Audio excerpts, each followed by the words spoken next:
Did you see the abortion ban in Arizona?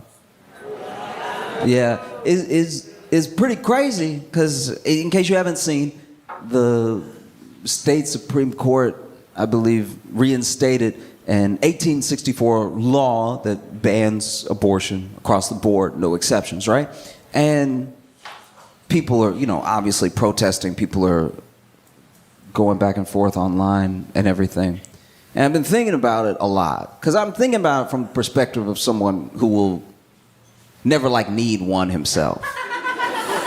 Do you know what I mean? I'm never gonna get with somebody and then be like, she hit it and quit it. I don't know what I'm gonna do. You know what I mean?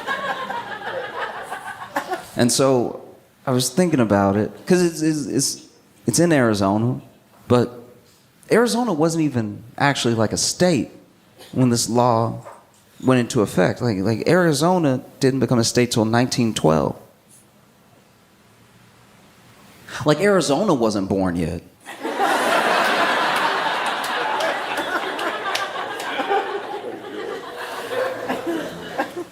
And it's such a contentious thing because it's so much about belief, right? There's one side that believes that there's murders happen. They believe that people are dying, and then there's another side that believes in their autonomy. They're like, no, you can't just come in here and tell me what to do, right? And no matter where you land, I've tried to think of a way through, a path, right? Something that makes things a bit more fair, And I'm not perfect, and I'm not a woman, so I don't know if this is helpful, but it feels like everyone who wants the 1864 law should just have to live like it's 1864.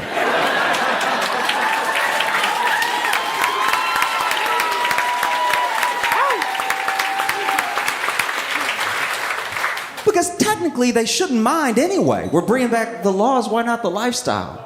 You can have the law that you want. You win, you got it. But also no more medicine for you. That's done.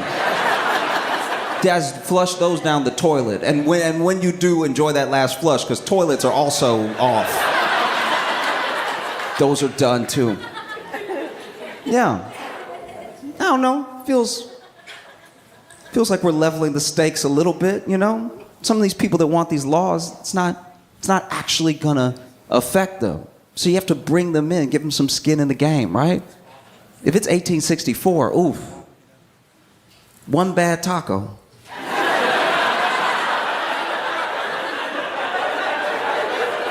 It might really take you out.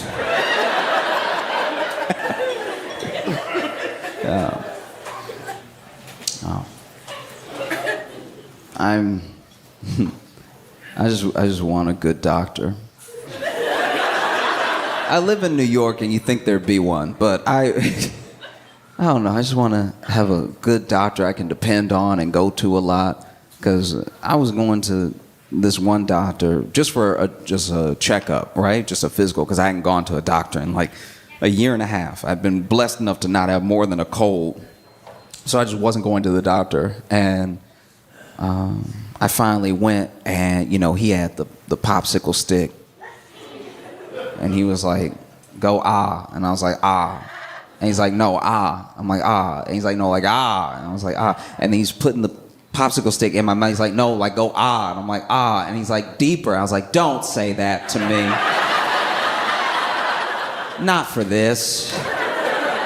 And so he's like, go ah. And I'm like, ah. And then this thing happened, and I understand people are human, but this is unacceptable, right? So I'm like, ah. And then he's like, yeah, ah. But then he is going ah so much that he goes ah, and then he coughed in my mouth.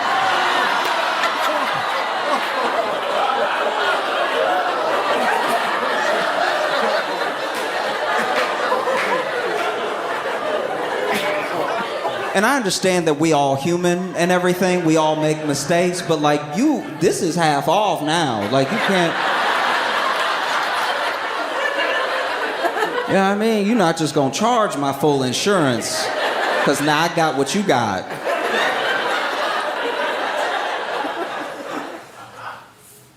I'm a black dude. A black dude with plenty of white friends. And it's crazy because, you know, there's a weird thing that you have to watch out for as a black dude with white friends. You know, you gotta watch out for a little tokenism in there. You gotta watch out, you know, you gotta go to the function, make sure there's another one of you. Because you don't want it to be just you. You don't want to be the only black friend. Because now I just know it's like, oh, you collecting. One black guy, one Asian guy. Oh, this is not good. This is grabbing us like infinity stones. You know what I mean? It's very uncomfortable. But there are some tells to know, like, you know, past friendship and past any sort of like social constructs around race. There are ways to tell as a black person, all by yourself, how close your white friends really are to you, how they feel about you. You, as a black person, don't always know who your white friends are until they take a picture of you. Some of you don't know what I'm talking about.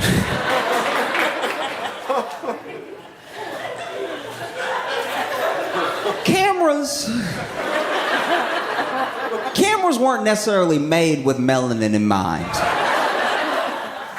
And every once in a while, you'll have a white friend take a picture of you or a picture of you and them, and you don't come out looking great. And you'll show them the picture. You'll be like, what is this? You made me look like a cat. Like, what is happening right now? And they're like, looks great to me. Oh, okay. That's terrifying news, because that means this is how I look to you all the time. If you don't see a difference, I don't know if we could be friends. This is insanity. You know, love a white friend who thinks about a flash. Sometimes at the sacrifice of themselves. I've had some wonderful white friends who have been like, let's make sure that everybody in the picture looks good. We'll put the flash on. I don't even have to say anything. Just in my head, I'm like, wow, what a white friend. What a true ally. And then we'll take the picture and I come out looking amazing. We're coming out looking extra Nubian, you know? Like a young prince, and then they look like a fresh ghost.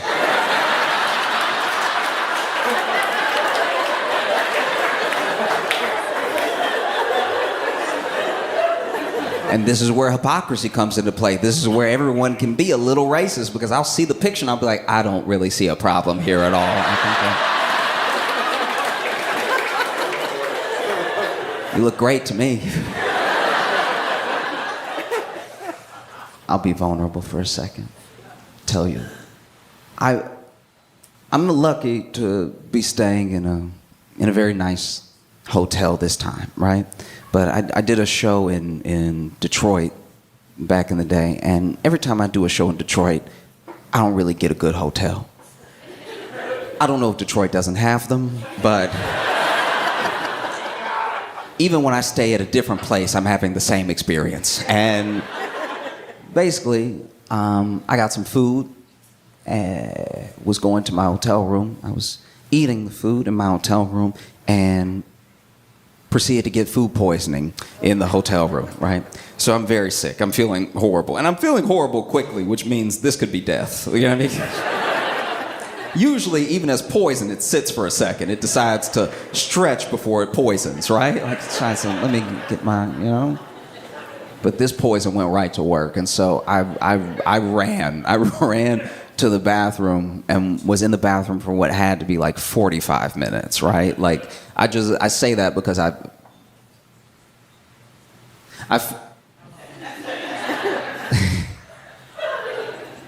just finished an episode of Answer It, yeah.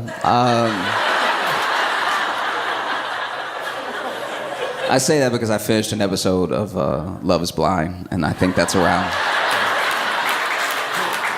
45 minutes. And so I was in there for quite a while, and you do your best, while you do your best. And because this was not a good hotel room, this is not my fault, but because this is not a good hotel room, things in the hotel room are not good, right? So like the little cabinets are rickety and everything, and at a certain point, the toilet does stop flushing. And I don't know what to do, because they put everything in there, but they don't put enough in there. Like there's no plunger in the room, and I kind of get why, because I understand if you go to a hotel room and there's already a plunger in there, you're like, I'm not in a good place. I'm not. Things have happened here. If there's already a plunger in here, I don't want to live this life. I need to try to get my money back, right? But when you need a plunger and there's not one, you are like, why don't they just have a plunger in here? And there's no cabinet with certain things like a broom or a plunger that you would need. And so I finish up. I got most of the poison out, and now I got to figure out what I'm gonna do though, because I'm in this room for 2 days. And I don't know, I personally let things bother me, and I let my mind go to places, like I'll go with a scenario to a place that it would probably never go, but I'm so in my head about it, you know what I mean? Like there's a part of me that's scared that if they know that this is me, because now I have to tell them. Now you know what I mean? Now I'm basically supposed to go downstairs, because I can't call down because the phone is broken. It's not a good hotel room. And so now I basically have to go downstairs and be like, hey, listen, I got some food from where y'all recommended, by the way, and it poisoned me. I was poisoned, and then I had to work the poison out. Anyway, do you have a plunger? That is too much in my mind to have to do with a stranger. And I was like, I was even honestly kind of rehearsing it in the mirror. Like I was just like, if I just ask for a plunger, or if I'm like, hey, do you have any extra bathroom supplies? And then they're like, toilet paper. I'm like, guess again.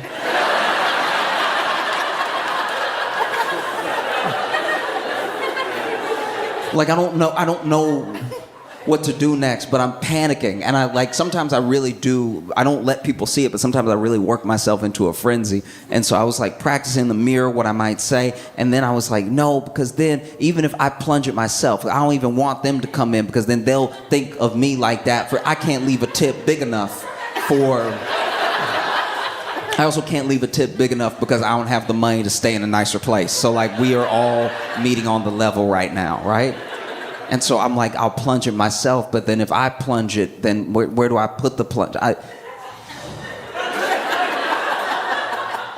And so then I go downstairs, and I'm standing in front of the front desk, and somebody else was checking in, so I let them check in, and then I walk up, and I'm like, hey, I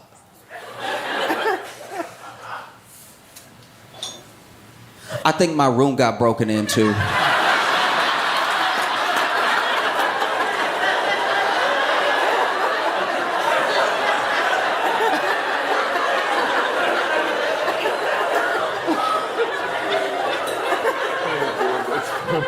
And it just sort of came out of my mouth. But they were like, what? And I was like, oh yeah, I came back and the door was open and stuff. Y'all don't have cameras, do you? You wouldn't have cameras. This isn't a nice hotel, so. Okay, y'all have to take my word for it, thank goodness. Yeah, I said, sort of came back and my door was cracked open. Maybe I didn't close it enough. That's my bad, but can you, I don't know. I just don't know what to do. This has never happened to me before. And so then they're like, well, let us see if anything was taken. And so I was like, oh, I didn't want this to happen either. And they walk with me back to my room.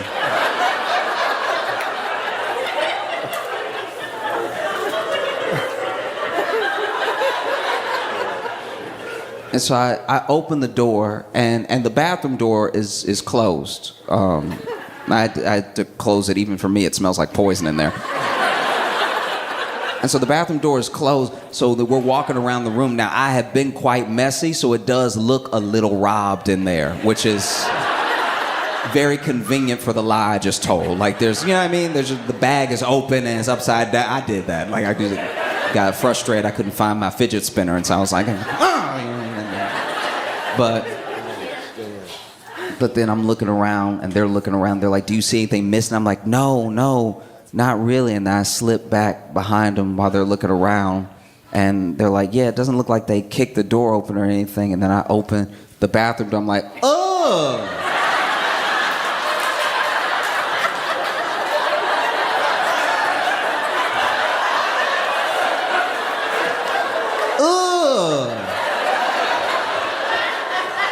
They did something bad in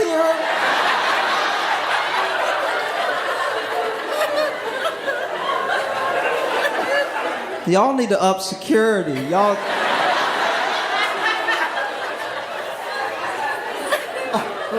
Look, nobody should have to deal with this. Do y'all have a plunger? Because I will do it myself.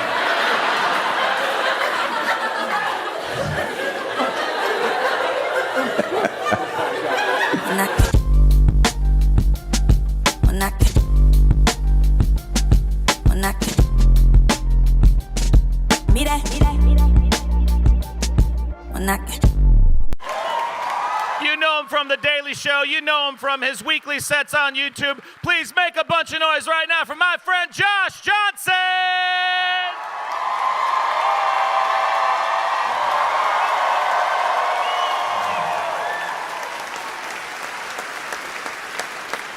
I think that the gift that someone gives you says a lot about who they think you are. I was given a gift by a friend, and I could tell that he hadn't given gifts to people who weren't like in his immediate family or people he was dating, you know? Because there are some people, they're very good at giving gifts. They have a real talent. It's an impeccable, like uncanny way that they can just tell what you need or what you'd really enjoy, and they get you that exact thing without you even having to say it. And then there are men. And so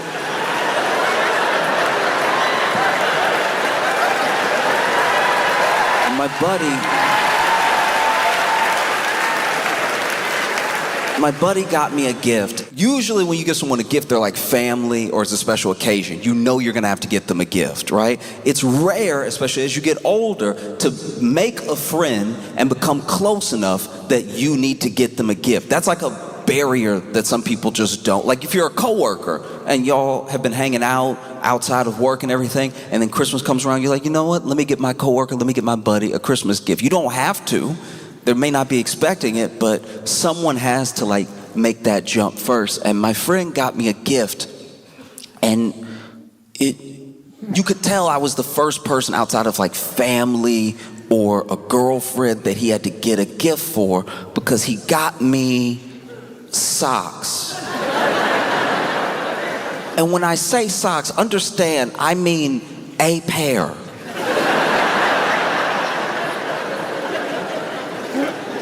Not like a bunch of socks, not a bunch of different crazies. He got me socks, and I don't know what that says about me. I don't know what that says he thinks about, because I've never been around him barefoot. I've never given the indication that socks is what I'm missing. I've never been in sandals around him. I've never had ashy feet. He's never seen my toenails. There's no reason socks I'd look covered for, you know. And so he got me these socks, and if you're gonna give somebody, as a gift, if you're gonna give somebody socks, just hand them to them.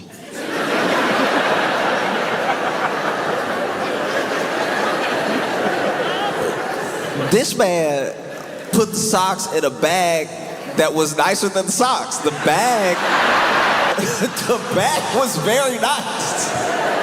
I thought he got me a watch or something. The bag looked designer. And it had too much tissue paper in it. You could tell he had never got anybody else a gift before because the level of tissue paper was clearly all the tissue paper that came when he bought tissue paper. It was every sheet of tissue paper was open and then crinkled in the back. It took me a magician's amount of time to pull all the tissue paper out of this bag. And I was pulling so much tissue paper out, I thought he got me nothing. That would have been better and funny.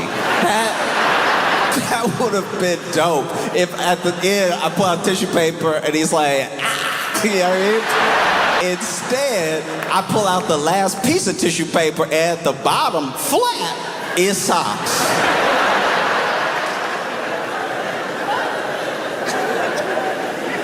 And I'm not, look, any gift, any action like that, any act of love like that, I genuinely appreciate. And so I said thank you instead of why.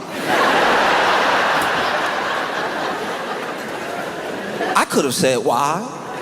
I was thinking why. But I said thank you, right? And inspected the socks a little bit, and there was something amiss because okay. It was 2 socks.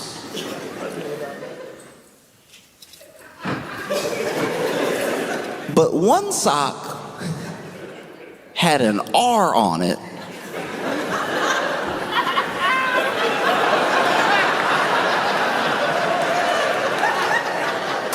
And one sock had an L on it.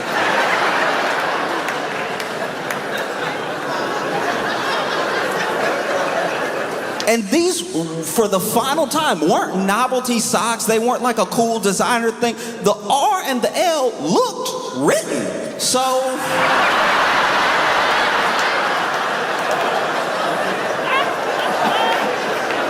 you are indicating I need a ton of help.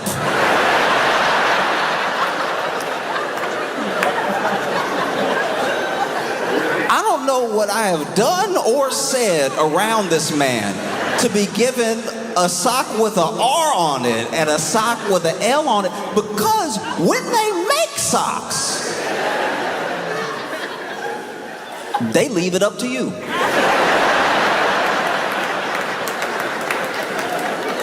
When all these sock makers make socks, they're like, you know what? I bet he gonna figure it out.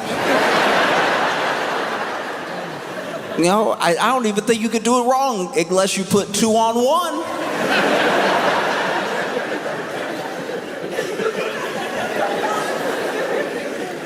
He gave me a sock with an R and a sock with an L, and had the absolute audacity to smile at me and nod, waiting for his thank you like a little kid.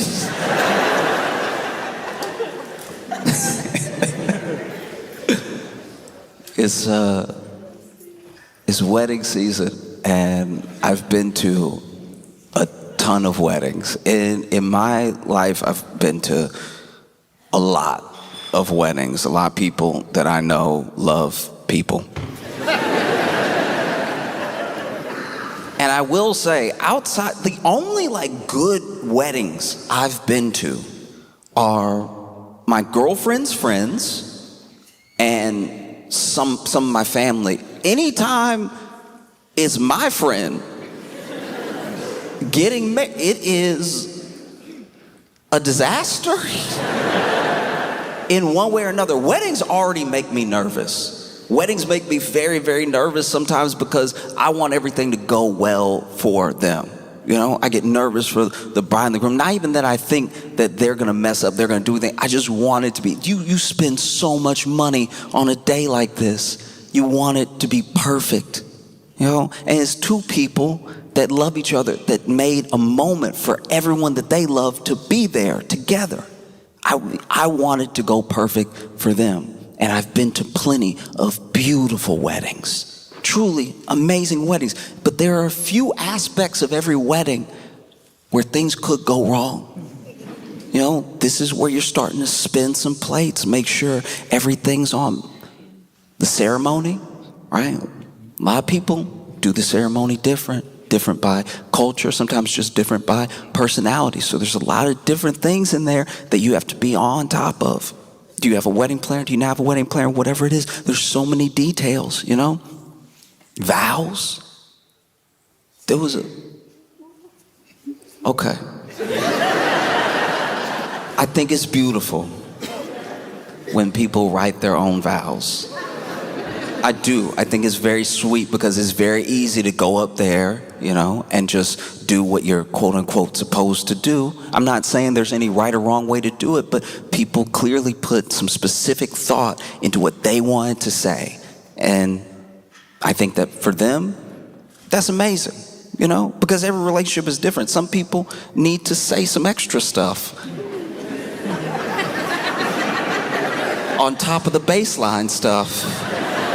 Just to make sure, okay, but in front of everybody.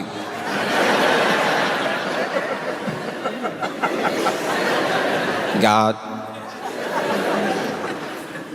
And I've been to plenty of weddings where people write their own vows, and it shows the relationship that they've built over the time that they were together, engaged, everything, and it shows what's important to them specifically in this relationship. But there was one wedding where they wrote their own vows, and she went first, and they were beautiful. They were commitments that she was making in front of everyone to him, things that she was going to do because she knew how important they were to him, and ways that she would nurture him and make him feel like the person that he felt that day, right? We're going to keep this moment forever. And he also had some beautiful vows, commitments that he was making to her, that he wanted her to understand he would keep until the day that he died. The only problem is he wrapped them.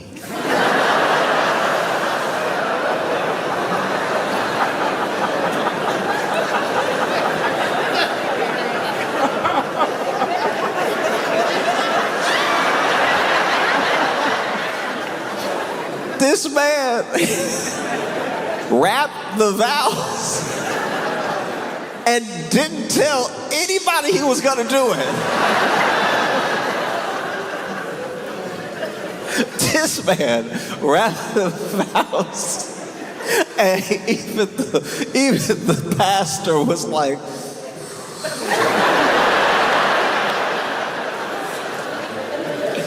I don't rap at all, but I've never rapped in a way that made someone lean away from me. Also, just throwing this out there, if you're gonna rap at all, like if you're gonna rap, like, cause there was no beat. He just went full 8 Mile last verse with it. And if you're gonna go a cappella, just start rapping. This man kicked it off with a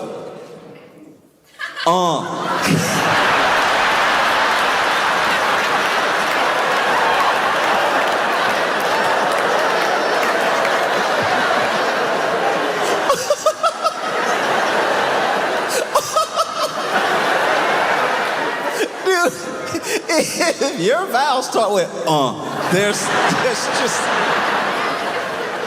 you're in the most singular relationship of human history. Like, and it wasn't just like, it was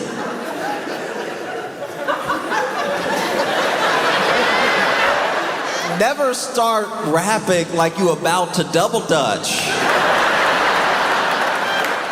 This man over here.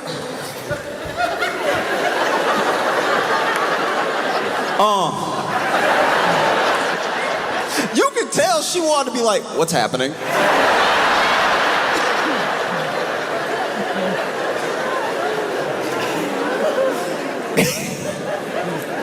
She is probably watching them just praying it's a stroke. Like, that's...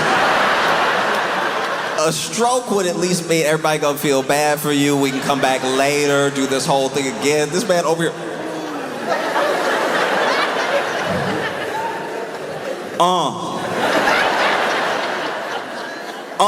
double Either do it or don't. don't.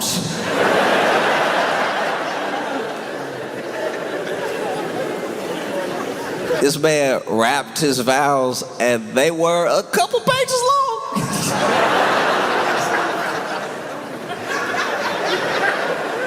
They went on for a while, and when he got done, the pastor was like, so,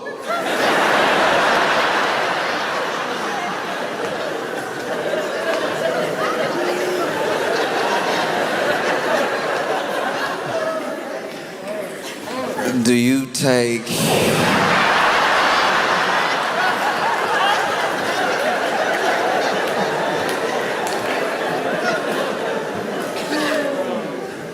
that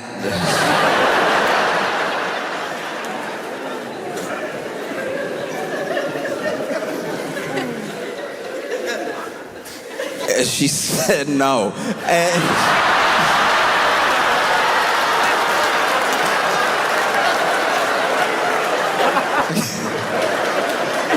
And to be clear, she didn't just flat out hit him with a no. She went, which is a reasonable response. But I was split on it, because it's like, you're getting married, and if you're gonna marry someone, you should know whether they're gonna impromptu rap or not. Like, that feels like a very particular trait. If that went over your head, y'all have problems as a couple that need to be worked out, that are beyond the hip hop. Cause it's like that. It was tough. It was tough. Cause on one hand, I was like, I get it, and on the other, I was like, all right, but like, once you're engaged, I feel like the ick's gotta go out the window. Do you know what I mean? Like, love is supposed to go over ick. When you are with the person and you declare you're gonna be with a person for the rest of your life, you do take on their embarrassment. Like, think about it. Like, you'll be married one day being like, yeah, that over there embarrassing me, that's who till we die, I'm gonna be embarrassed. That's what I signed up for. Well, the ceremonies are also short. Like, as much of the wedding day is about the couple, the actual ceremony is usually not that long. You know? And I've been to full-on, like, mass Catholic weddings where even the priest was like, okay.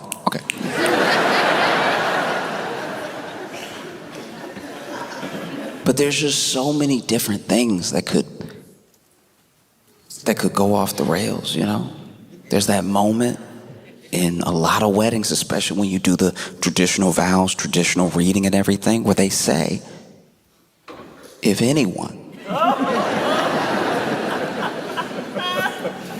has cause, if anyone, it's different wording in different places, but if anyone knows why these two should not be wed, speak now or forever hold your peace. And most weddings I've been to, everybody at least look.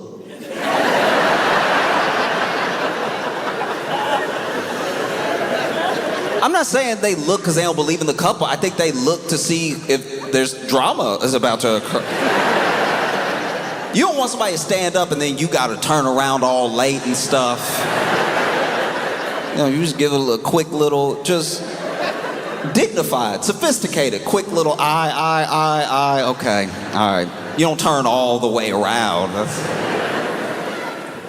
A lot of weddings I've been to, people look. And there's also the officiant, you know, who marries the couple. A lot of times it's a friend, sometimes it's like especially if it's like a religious ceremony, it's your pastor, your priest, maybe someone whose church you've gone to for a long time. And that's very important to the couples that it's important to. I want this person to marry us, you know, and every once in a while, you can tell. I've been to a wedding or two. I went to a lot of weddings in my early 20s when a bunch of my friends were getting married. I was living in Chicago and stuff, and I would go to the wedding thinking like, wow, I'm over here by myself. They've already got life figured out. They picked their life partner already. We're like 22. This is wild, you know? And I remember one time I got off work. I got the one day off work, so I had to miss the rehearsal dinner. And so I took a bus the next day, and being like 20 something, I didn't think it through. And so I just was like, let me go ahead. I'm gonna barely make it to the wedding as is. Let me go ahead and be dressed on the bus. And so I get on the bus, and the bus's air conditioner is broken. And so I sweat for 3 hours to the wedding. But I lucked out because I get to the wedding, and it turns out at the rehearsal dinner, everybody got food poisoning. So I look about as bad as anybody else. We're all sweating. And the pastor officiating the wedding clearly was like the worst off, you know? Everybody clearly had like a little bit of an upset stomach and like, you know, sweat some of it out and everything. Some people looked a little green and stuff. But the pastor was fighting to get through this ceremony, and they want a ceremony at a church, and so he has to do a whole sermon that's attached to like getting them to the vows, right? And you can tell he's losing it because there's a point where he's sweating, and he's not a lot of preachers sweat, but they sweat after they preached. This man was sweating from the start, and he started clearly getting delirious because he was quoting Bible verses that are not in there.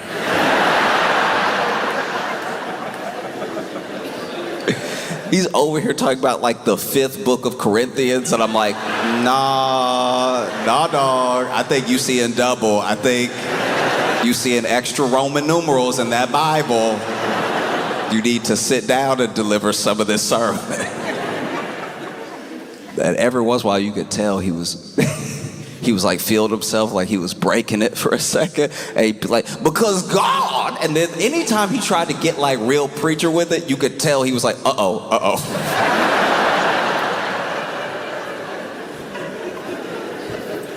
There's just so many things. Even the ceremony. Figuring out how to get people from the ceremony to the reception is sometimes a battle, especially if they're not in the same place. You know, I've been to a lot of beautiful weddings where they were in the same location. You just gotta walk to like the other part of the building or right outside or wherever, and it all works. If you gotta get people from one location to another, it can be treacherous. People can be lost. I don't drink, so I don't really deal with this particular aspect. I don't know in a wedding when people are supposed to get drunk. I just know they start getting drunk right after I do, and some of it I'm like, when did you drink? How? We just sat down to eat.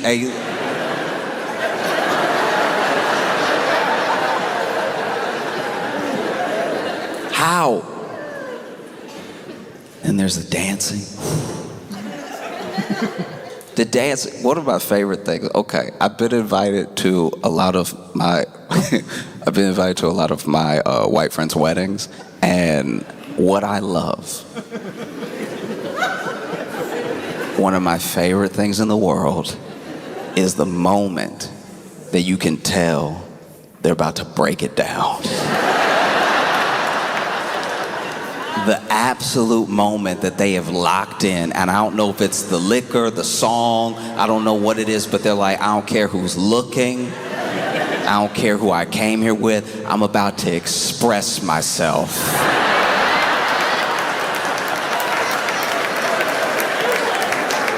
Everywhere.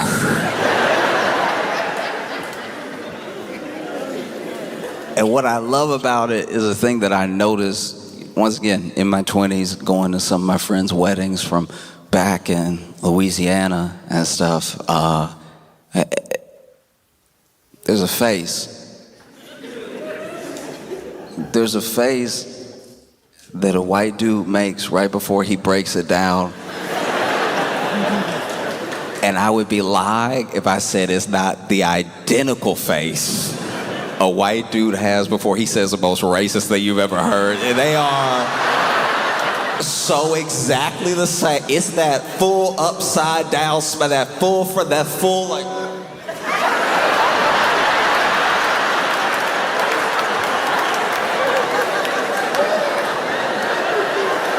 This is the face that a white dude makes before he Dougies is the same face that was outside of every school that was getting integrated, all right? This is a face like no other. There is so much joy. When a white man makes this face, he's either about to do the worst thing possible or the best thing he's ever done.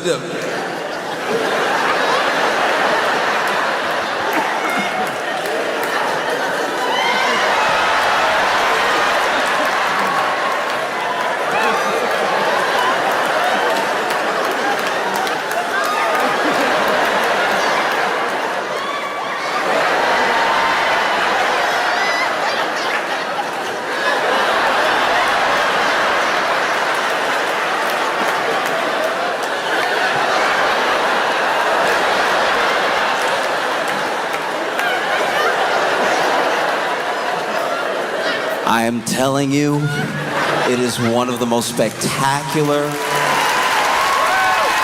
things you could ever watch because it is coming from a place so pure. I don't know how many drinks it takes. Some people it doesn't take a drink at all. Some people that's just who that comes out. No? Then you have the reception, you have the speeches. And the speeches can be tricky. Most weddings, best man gives a speech, maid of honor gives a speech, maybe the parents, some family, he gives a speech.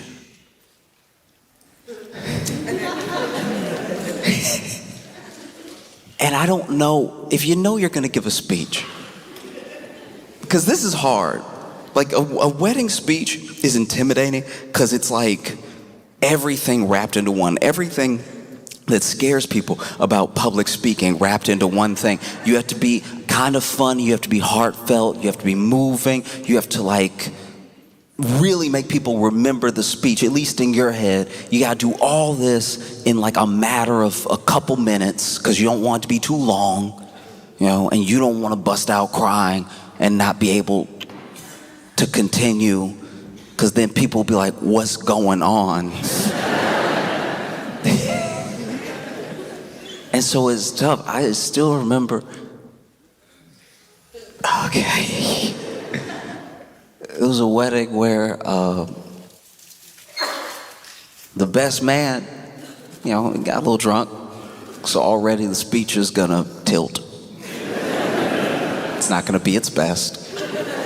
And he used the best man speech to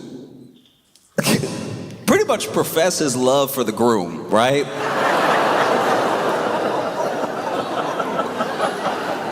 And it's like, bruh, you are exactly one ceremony late.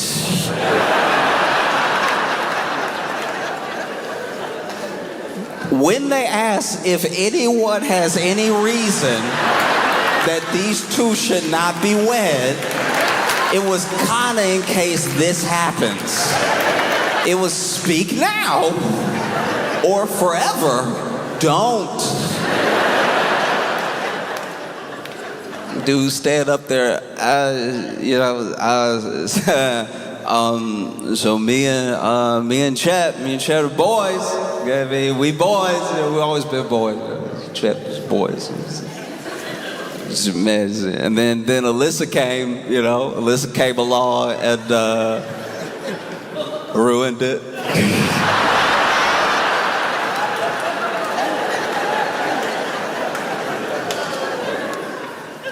Oh, I've just been thinking about a lot of wedding stuff. 'Cause I was reading the news and I saw Jeff Bezos got married to, I know. He's not here.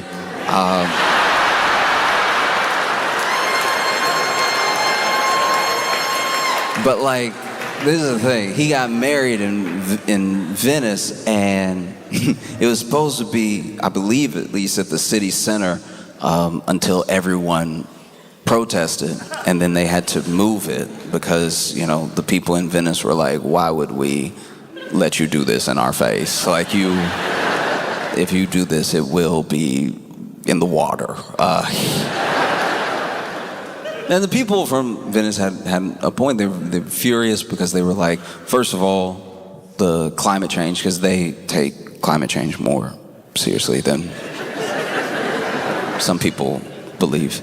And they were like, they're flying here in the private jets and everything, like the environment. What are we gonna do? And then what is he leaving us with? You know, he's talking about, oh, I'm gonna spend so much money here. It's like, you don't even pay. They made a banner that said, if you can afford to rent Venice, you can afford to pay more taxes, right?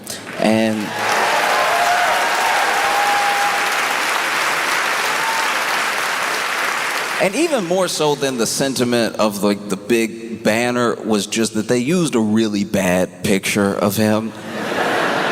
And I don't know, I'm speaking as a sensitive person. If you got a bad enough picture of me, you really don't need to say anything else. Like, that's, you got me good. No, I'm gonna think about it all day.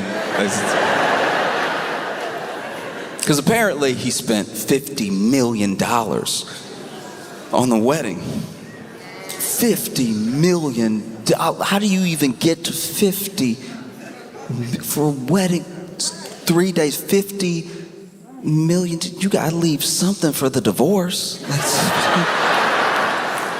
You spent $50 million knowing you cheat.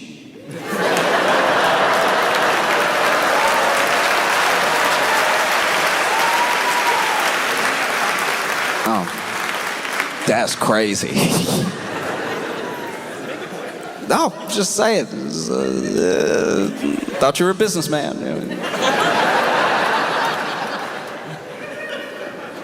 And I think a lot of people aren't even really upset about the wedding so much. There's obviously people that are annoyed by the tourism aspect. There are people who live in Venice. They're like, look, it's ruining our cities. Tourism is nice, it's good to make some money, but the way that people come here and what they turn our city into, it's like we're not a prop. You know, we're not a backdrop. We're real people that live here that get inconvenienced by the things that people do when they try to make our entire city about them. You know? And so they protested, and those protests at least worked to the degree that they weren't able to put on the wedding that they initially wanted to, which has made me really happy. I usually want everything to go well at a wedding when it comes to people that I know, maybe don't even know well, but there's just so much pressure that goes into it. I want that for them, and I've never wanted less of that for anyone than Jeff Bezos. Like, just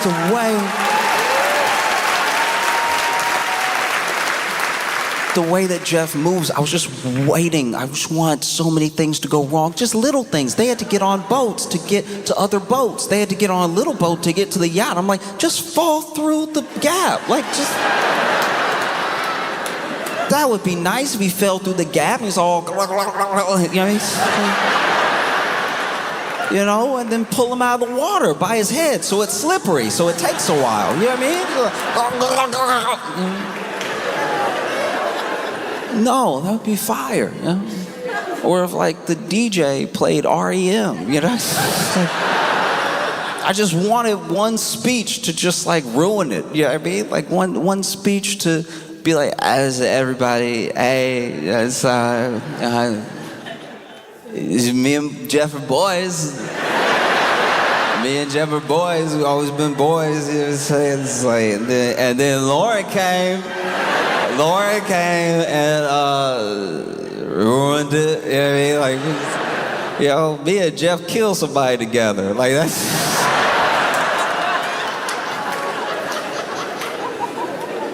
They'll never find a body, dog.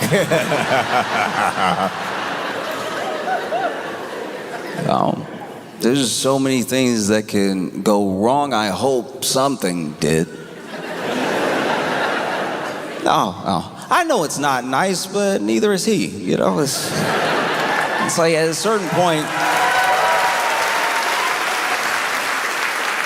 you know, you look at Jeff Bezos as this former CEO of Amazon, and you'll get people who are like, he's not even the CEO anymore. Why is everybody so upset? It's like he's still the executive chairman, and the way that Amazon was run while he was a CEO, it's just a continuation of that thing. You know what I mean? It's still working people to the bone and then chucking them out as soon as you have a robot or an AI that can take their place while pretending that that's better for all of us. And then the environmental, pledges that they make, kind of like skirting around them or dropping them entirely. It's one of those things where if nothing else, if we don't have anything else but a voice to protest him having a good day, then I think as many people as possible should do that. You know what I mean? Like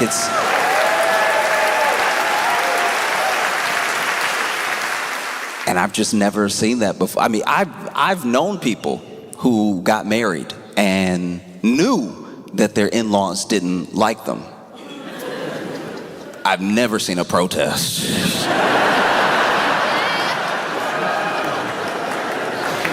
They say, speak now or forever hold your peace. And there's a whole group outside like, I have something to say.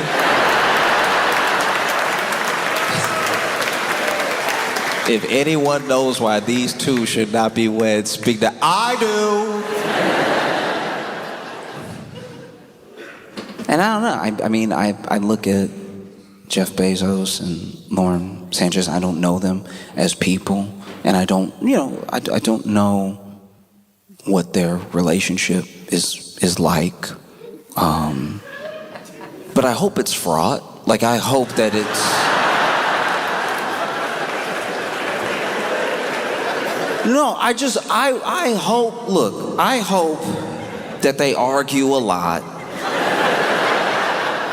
And that when they argue, it gives Bezos a headache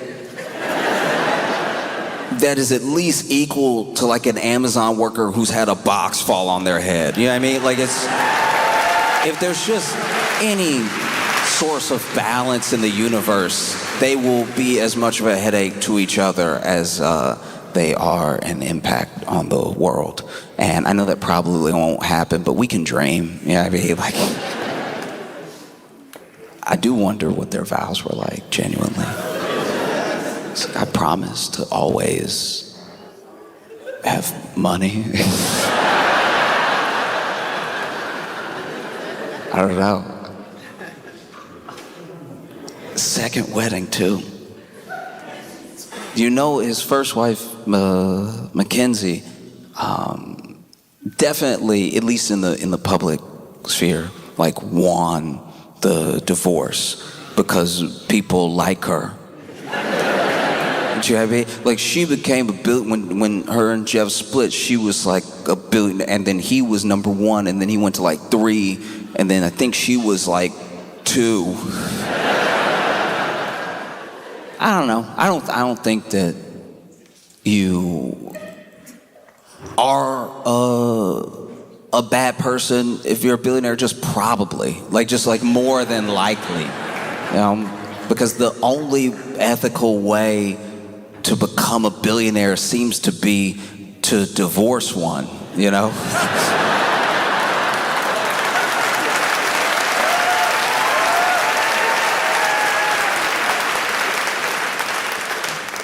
There was one time, once again, early 20s, and a bunch of my friends were getting married, and I had to go to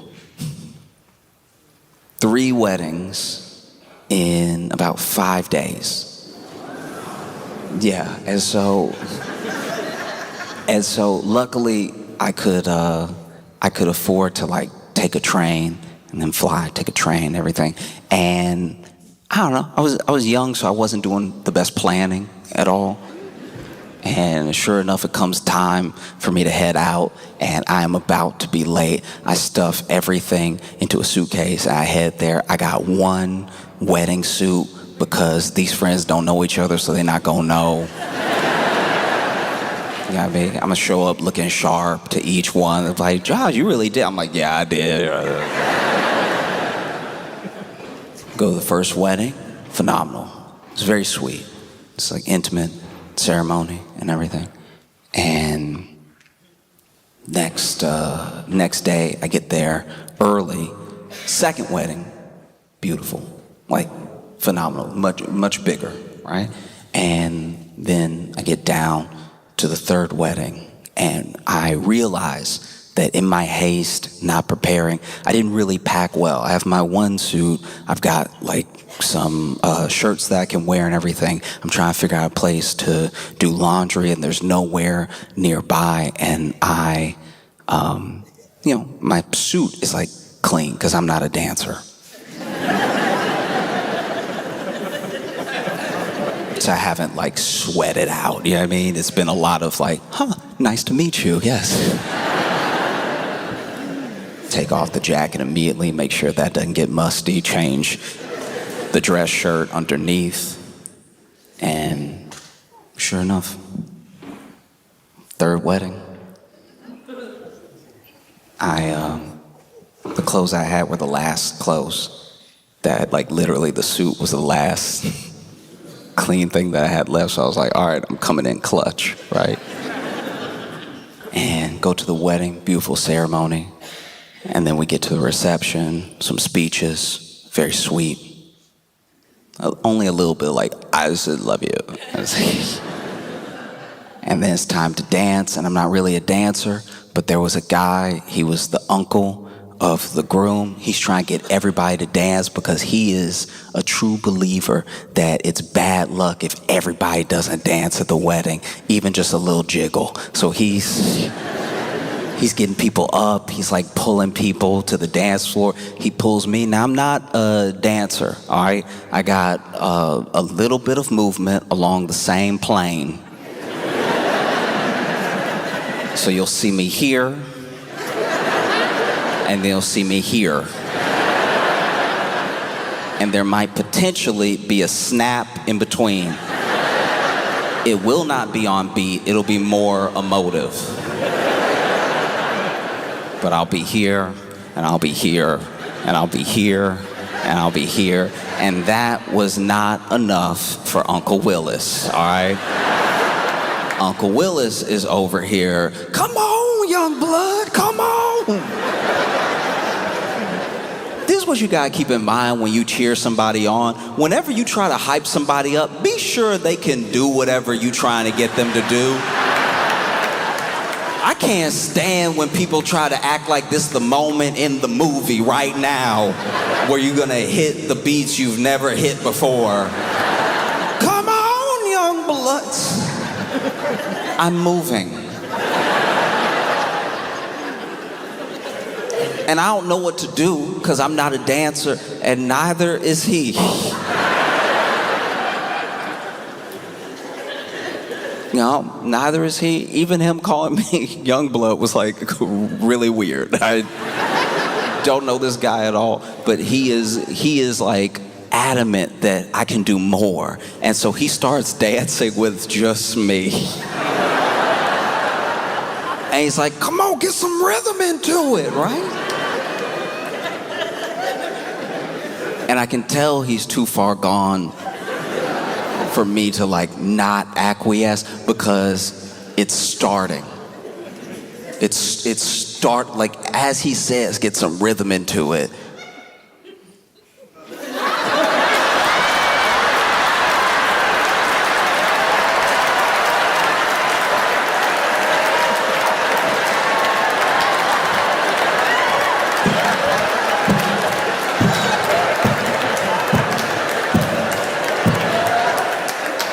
And this man starts grabbing my hands to just violently move with his violence. And I'm staying at the one of the two, I'm just doing it faster. I'm like, all right, then I think that's...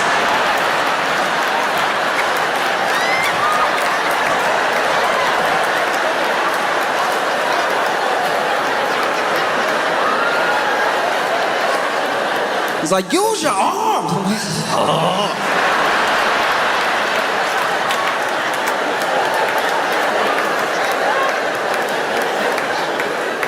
And then this man grabs my hand and whips me around. This man spun me.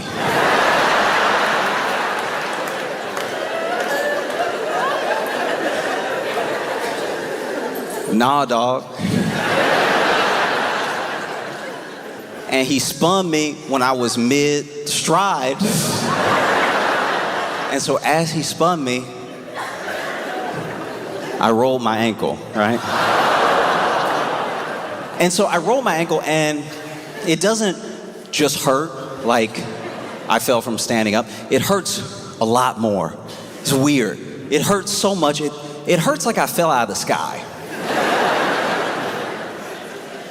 And so as soon as I fall, he sobers up almost immediately. He's like, oh no, young blood. I'm like, don't call me that.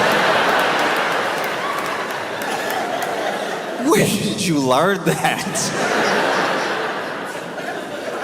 And then he helps me limp over to my seat at the table where I was eating, and I can feel my ankle swelling immediately. And so I didn't even think about it. I just kicked off my shoe so I could check my foot. And because I was down to the last clothes that I had, because of the timing that the gift was given,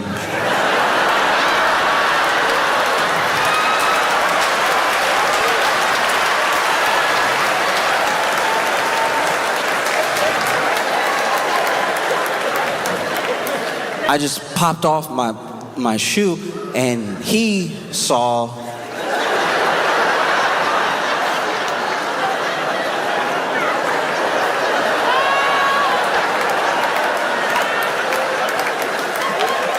an L on my left foot.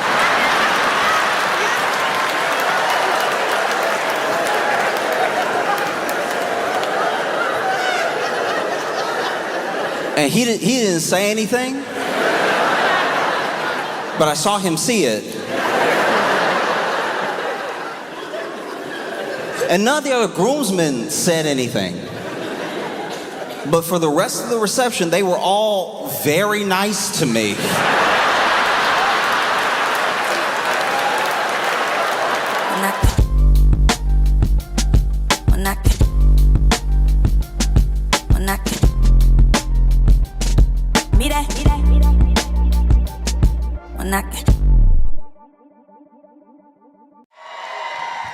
You've seen him all over the Daily Show. You've seen him on YouTube. I want y'all to put your hands together, put your hands together, put your hands together.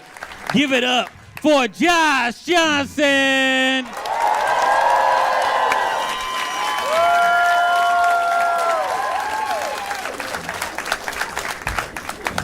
My most recent obsession is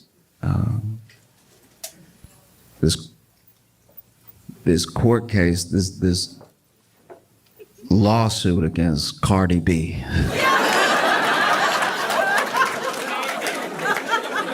All right. If you're not familiar with Cardi B, Cardi B is a rapper, and she is also a national treasure. Cardi B is incredible, and this case is pretty wild. Basically, what is being alleged in this case is that Cardi B assaulted a security guard. It's alleged that Cardi B assaulted the security guard, and you hear both stories throughout the case. The security guard's story is that she was at work, securing the building. And then Cardi B walks in, and then she's like, "Oh, Cardi B." And Cardi B didn't seem to like that she was approached, that Cardi B was like, what are you doing right now? Why are you in my face? And that Cardi B got nasty with her very quickly. And so they were in the elevator together, and she said that she followed Cardi B out of the elevator to clear up any confusion. I don't know if it was to apologize or anything, but she admits that she did follow Cardi B into the elevator and out of the elevator. And then she said Cardi B really lost it and started cursing at her and everything, and then started swinging on her and stuff, and that she got a little nick on her cheek from Cardi B scratching her face, right? And then the receptionist and the doctor that Cardi B was there to see, because Cardi B was in the building for a doctor's appointment, that they broke up the fight, and then everybody went about their way. But because of this assault, because of this nick on her face, she is suing Cardi B for about $24 million.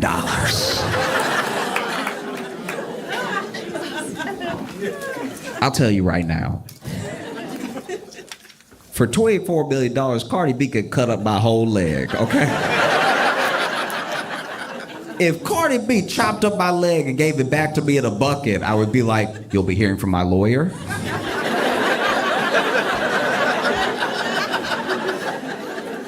$24 million. That's crazy. So then, Cardi B's account of things is that she was going to the doctor. At the time, she was pregnant. She didn't want anybody to know she was pregnant. She didn't tell anybody, and she didn't even tell her security guard where she was going that day, her personal security, because she was just trying to keep this whole thing private, right? And even the doctor's office had blocked out time just to make sure they didn't have other clients coming in back and forth, and Cardi B was gonna be the last appointment of the day, right? So Cardi B shows up to the building, and then immediately she hears Cardi B, and so already that's not ideal, right? Like that could happen at any time. Cardi B is very famous, but then she is getting in the elevator, and then she notices the person who screamed Cardi B got in the elevator with her and has a phone in her face, and so she goes, "What are you doing? Aren't you security?" Because she had security on her hands. And then she's talking to her while she's in the elevator, and then she exits the elevator, and she said she can still feel this person behind her. So then she turns around, she's like, "Hey, what are you doing? Why are you recording me? You gotta get out of my face. I'm trying to go to the doctor." And then that's when the person who was recording her, the security guard, got real angry and was like, "I could do what I want. It's my phone. This is my building," which is a misunderstanding of what security is.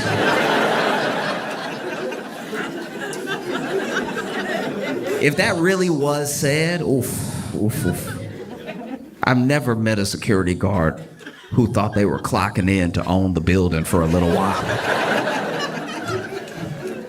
But then they got into what Cardi B says was only a verbal altercation. There was the receptionist and the doctor that came into, I guess, the hallway to break things up. But she said, I didn't touch her, she didn't touch me, so I didn't really think of it again, you know? Because if you don't know Cardi B, you should at least know that she's used to verbal altercations.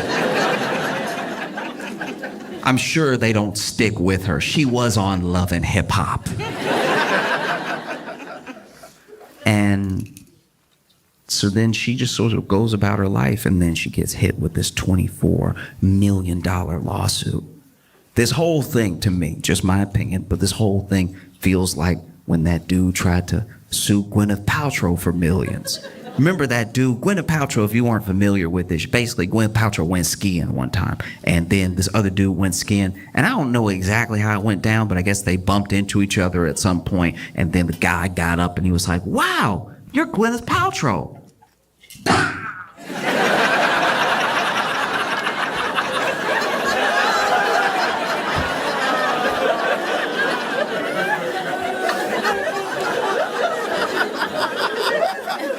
Oh, I'm ruined.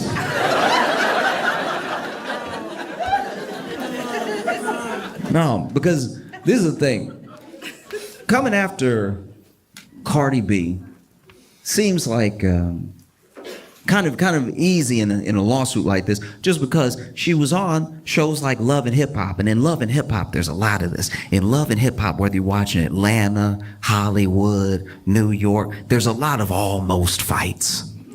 You know what I mean? Usually it is stirred up by the producers. They get everybody nice and drunk, and then they're like, hey, you won't believe what she said. And then they always believe what she said.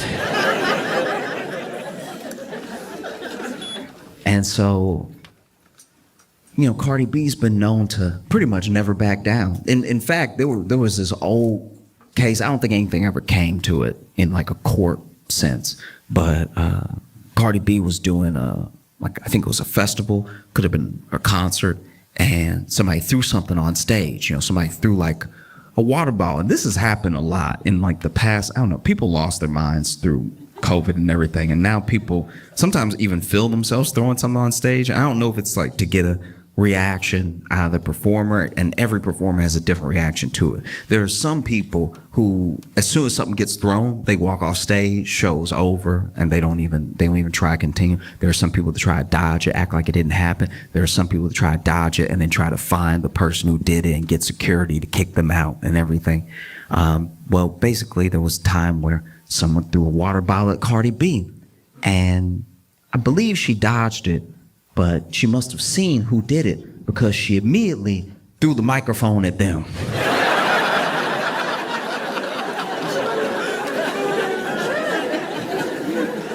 They probably thought Cardi B was gonna be some easy pickings. They were like, I'll throw my water bottle now. She's clearly unarmed. And can I just say, throwing a microphone at somebody is one of the funniest projectiles to throw. Because it's the only one where you get to hear their reaction to something being thrown at them in real time. Imagine Cardi B throw a microphone right back at them, and they're like, oh, is that a...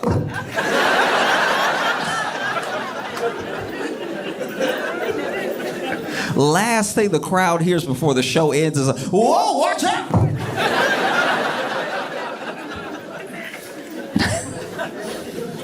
Even better if they turned around, they threw the water bottle, they're like, I think I got it.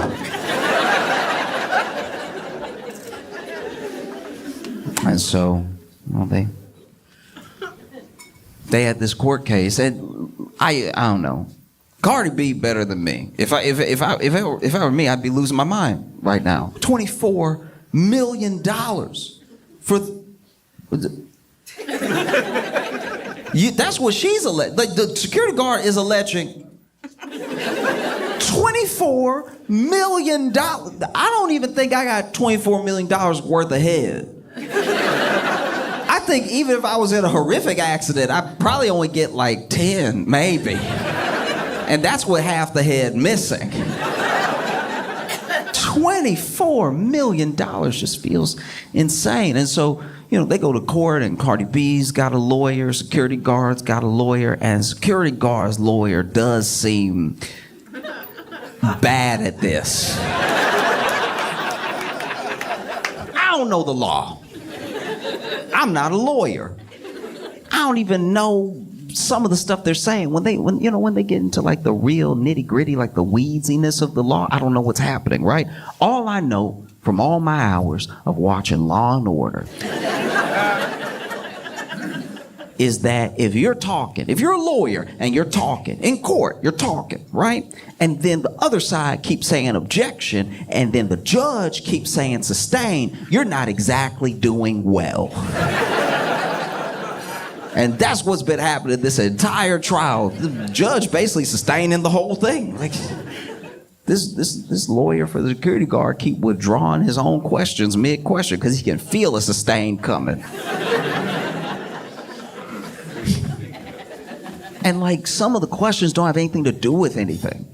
It's one thing if you're badgering the witness, or you're really trying to like rile them up and get them to admit something, you try and catch them in a lie or something like that. It doesn't even feel like that's what's happening. This dude will just be asking questions that have nothing to do with anything or the case. It feels like he's just a Cardi B fan.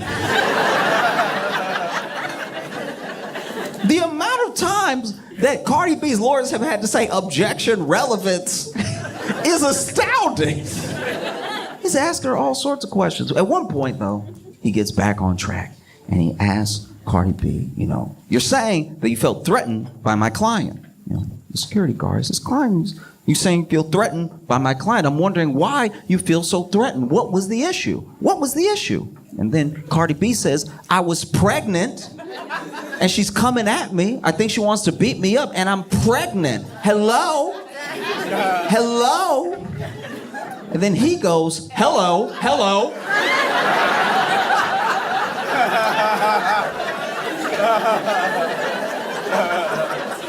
Hello, I'm here. And that's when it occurred to me that maybe what's happening is that this security guard's lawyer, maybe, just throwing it out there, potentially has never met a black person. I think if you've never met a black person in your life, and your first black person is Cardi B, that's a bit of a crash course. That would be like if I never met a white person in my life. Never met a white person, never talked to a white person, didn't even see one in a movie. Never met a white person. Then my first white person ever was Bill Nye the Science Guy.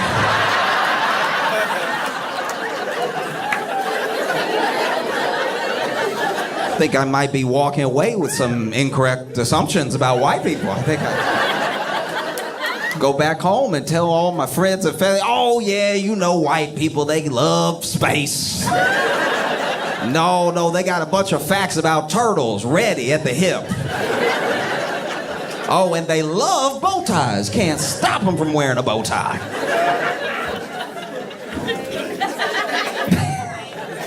The only time I've seen something like this exact moment, this type of thing, this like misunderstanding in that way, was on a TV show called To Catch a Predator.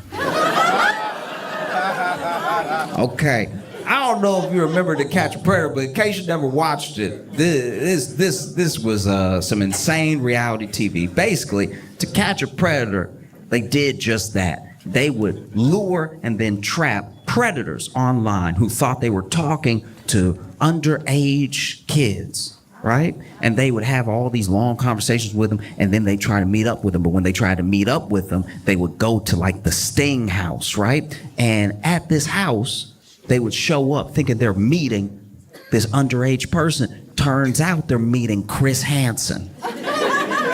If you don't know Chris Hansen, you don't know Dateline. All you need to know about Chris Hansen was he was the To Catch a Predator. Oh, you would hate to see Chris Hansen coming if you were a predator. And so they would lure these predators to this house, and then especially season 1 was like no other thing. Season 1, when people didn't know what was happening, that was some of the wildest television I've ever seen. Because they didn't know who Chris Hansen was, all of them. Some of them did, right? But most of them did not. And so they'd show up to this house thinking that they're gonna meet this underage kid, and they might even call out a name or something. Then Chris Hansen would walk in. Chris Hansen walk in holding some papers and everything. Now, because they don't know who Chris Hansen is, they think maybe this is the person's dad or something. So they immediately feel caught, but they don't know how caught they are, right? So then Chris Hansen would walk in and be like, hi, how's it going?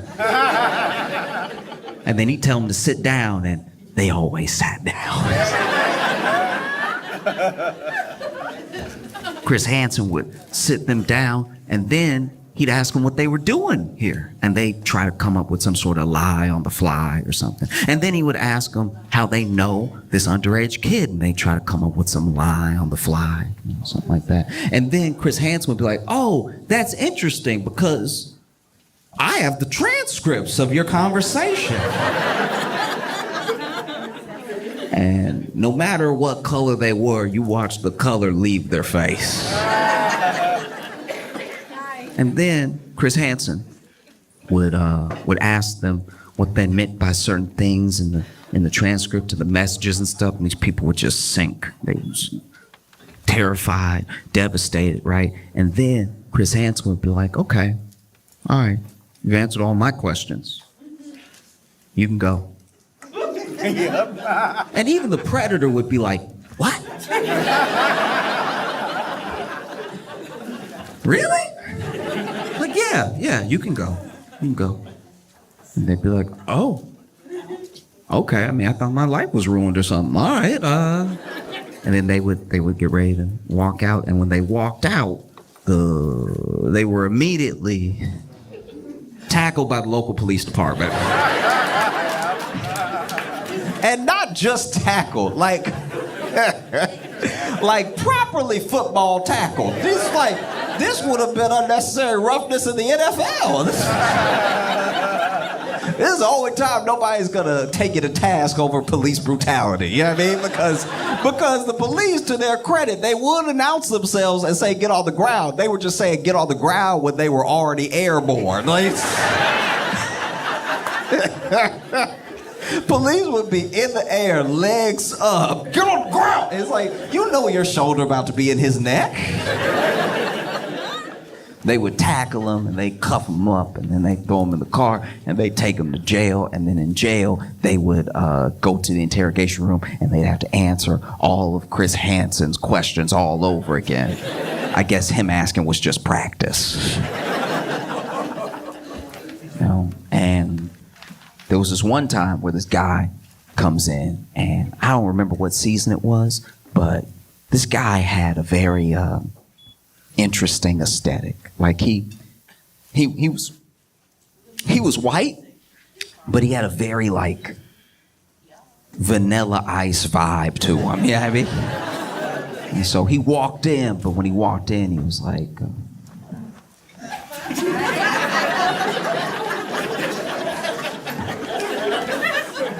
Chris Hansen walked in, and then when Chris Hansen walked in and told him to sit down, he was like, I.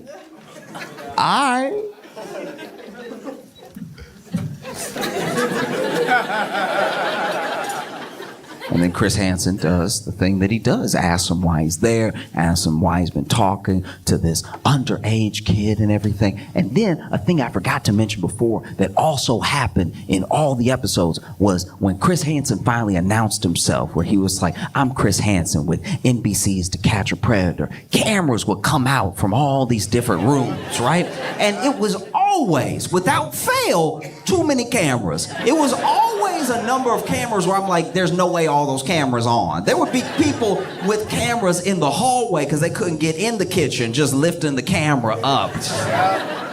Be way too many cameras. And so then the cameras roll in once Chris Hansen announces himself, and then this guy sitting there pulls down his cap a little bit and says to Chris Hansen and all of the cameramen, I'm not really trying to be on TV, you feel me?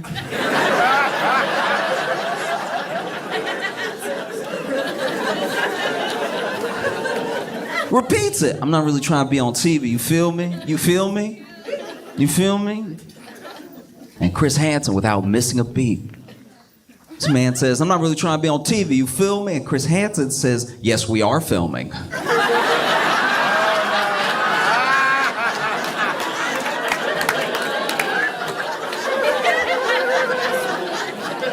And I haven't seen such a misunderstanding until the security guard's lawyer says to Cardi B, hello? Yeah, I'm here.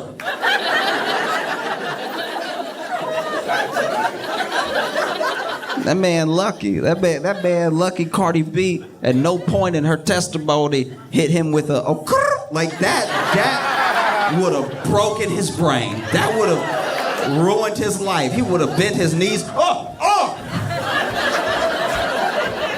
Everybody get out! What's happening? No. Because once again, this dude is wild. This dude is asking her questions about things that have nothing to do with anything. At one point, I think he's really, in his head, he's having his like Perry Mason runaway jury moment. Like he's doing he's doing something right out of Law and Order in his head because he gets his planted stance. He starts going in on Cardi B and he says, today versus yesterday, all right? Yesterday, you had short black hair.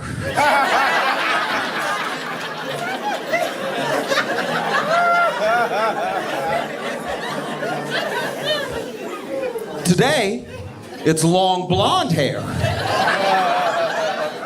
2 days ago, it was long black hair. Which is it? I don't know why he thought he had her. That was incredible. I don't know what I think he expected Cardi B to be like, I don't know. Oh no. What's happening? I thought he probably had some follow-up questions ready. He's like, if you're changing your hair, how do we know when you're not changing your story? All right? Miss Cardamom Basil. If that is your real name.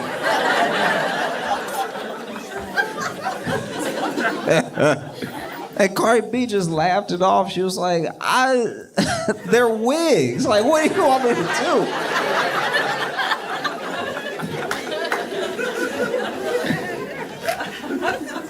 And then, he gets into the stuff that's more relevant to the case, and he's trying to grill her back and forth with question after question after question.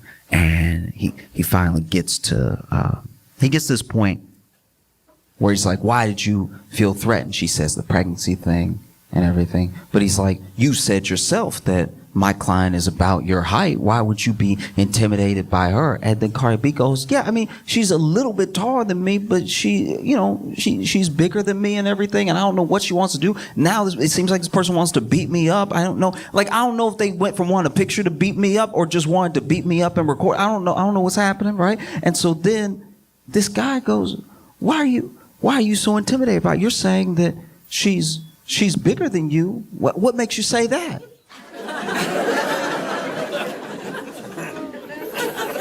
And then Cardi B goes,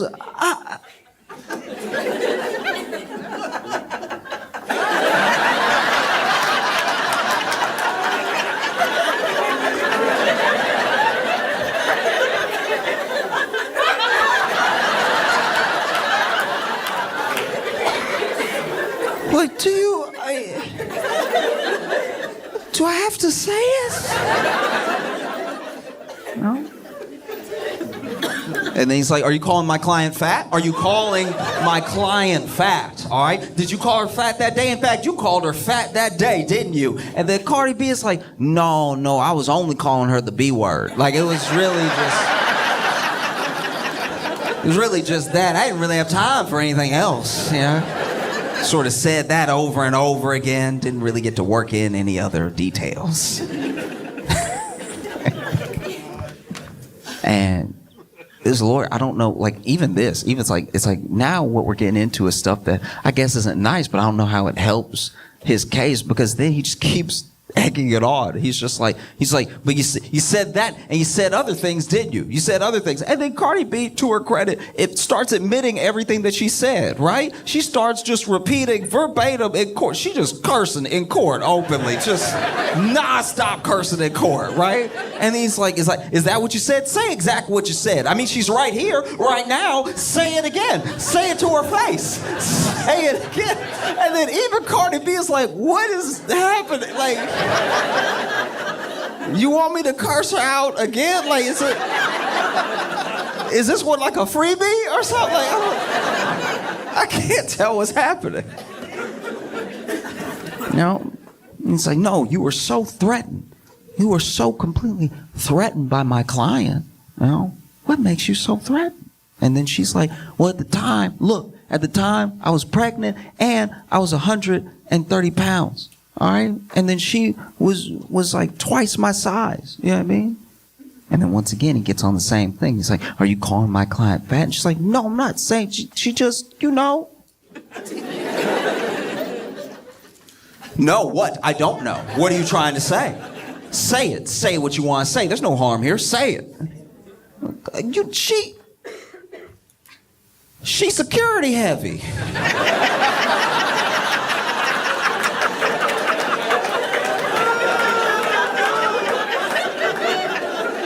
That's so much worse.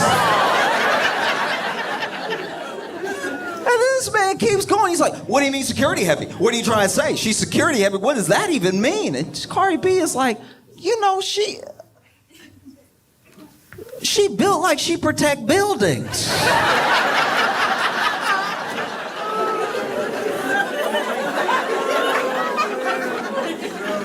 If it were me and I was Cardi B, I'd probably be sitting there furious. Cardi B better than me, you know? I'd probably be sitting there so angry. I'm just trying to live my life. I was trying to go to the doctor privately. My business is always out there. People get paid to get up in my business and everything. And I'm just trying to have a quiet moment. I'm not feeling well.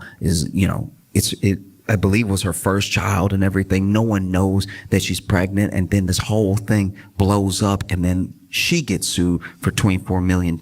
You know, she's better than me. I'd be sitting there furious at that lawyer. Huh?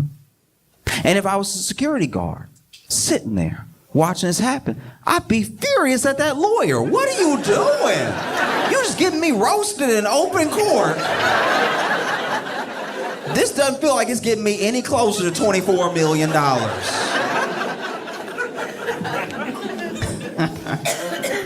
Oh.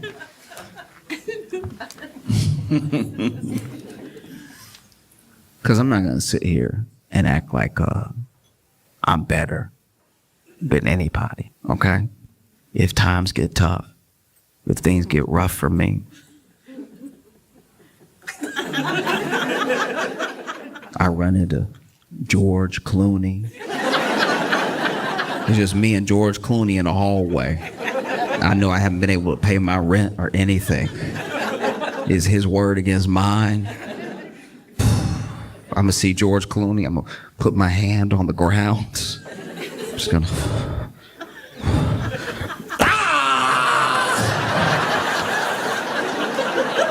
Look at what George Clooney did to me.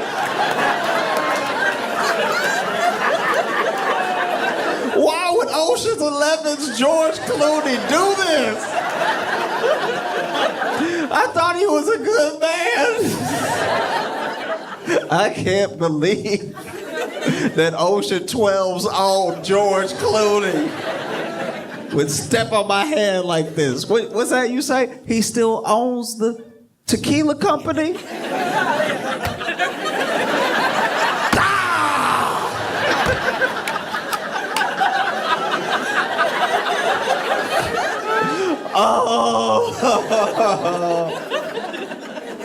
Oh no.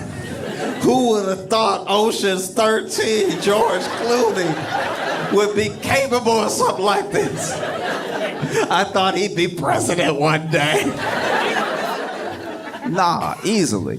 It doesn't have to be George Clooney. I don't even need like A-list. I really don't. If I see Neil deGrasse Tyson, times are tough, I run into Neil deGrasse Tyson, I'm throwing a bowling ball straight up in the air and catching it with my head. I was like, oh no! I can't believe Neil deGrasse Tyson did one of Newton's laws of motion to me.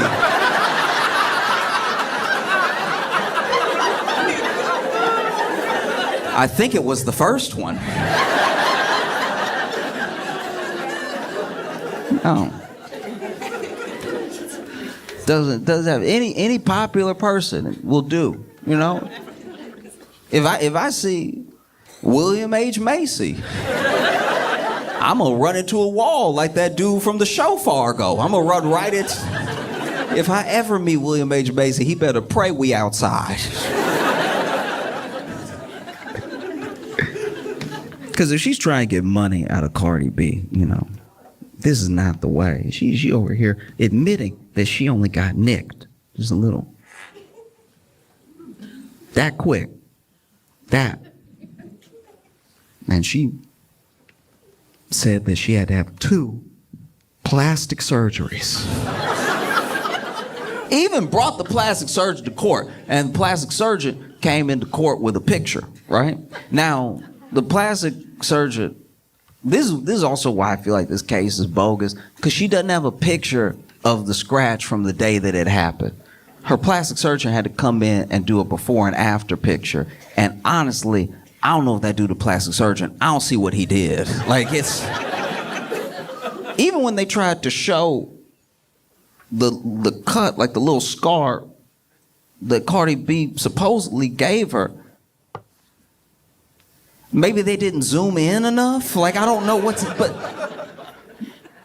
they had the little line pointing straight to it, and I'm squinting. It doesn't even look like Cardi B did $24 of damage.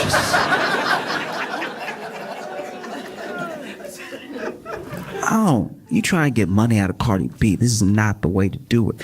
All you gotta do is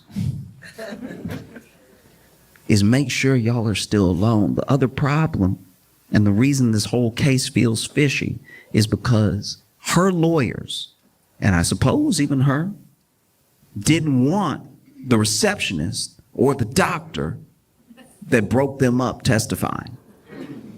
That seems suspicious. If I got $24 million worth of damage done to me, I'd call everybody who was within earshot. You know what I mean? Oh, you heard me. You remember? I was like, oh no, $24 million just fell out of my face, right? So the fact that her lawyers didn't want those people testifying seems fishy. And then you kind of understand why. I don't know if she was a fully surprise witness or anything, but I know they were trying to block it for a long time. And so the receptionist finally sits down on the stand and testifies, right? And the security guard's lawyer is over here asking just all the relevant questions, right? And some of the questions are getting objected to and then sustained because they're a little leading. You know what I mean? Like he asked a question about how wasn't it my client's job to see fit who should and should not be in the building? And then obviously Cardi B's lawyers objected, because how is the receptionist for one office building in this entire building supposed to know all the ins and outs of the security guard's job, right? And they get to this moment where the receptionist comes out because she says that she heard a commotion, and she gets out there and Cardi B is up against a wall like this, like back up against the wall, and security guard is yelling in her face, right? And so then she, immediately upset by what she's seeing, gets in between the two of them and is breaking it up and tells the security guard, I don't know what's going on here, but you need to go back to your post. This is very unprofessional, everything. And everybody's screaming just so everybody can be heard, right? And the lawyer gets excited. He's like, and so do you think that this could be the moment that Cardi B scratched my client's face? And then the receptionist goes, actually, I'm really the only one that got hit out of the both of them. Like, I was... You know, you try to be a good Samaritan, but... And not only does she say that she's like the only one that got hit between them, but she got a scratch on her face, a scratch that bled, and a scratch on her face that bled that came from the security guard. You could tell the lawyer's out here panicking. He's...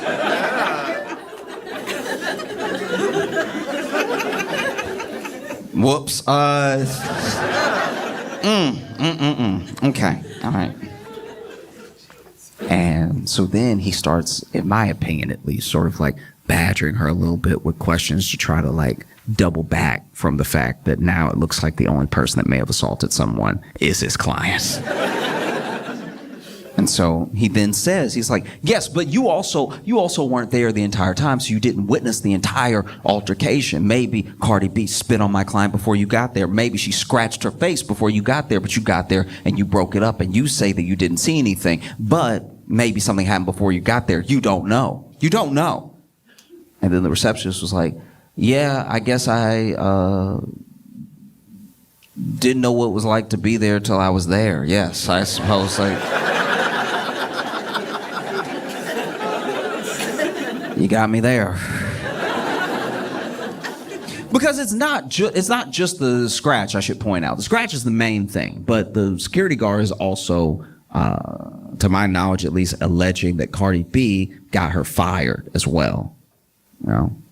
And then they had the doctor testify. And I won't say that the security guard's lawyers tried to poison the jury, because they were pushing a narrative the entire time. And the narrative was that obviously the receptionist and the doctor would back Cardi B because she was a client of theirs, a patient. So it benefits them to back up her story, right? And they even say as much while the two people are on the stand, you know? But then the receptionist says, no, actually, the security guard hit me up and said we should sue Cardi B. And I was like, nah, because you started it. Which is also not great for a security guard's lawyer. He's over here, okay, well, look,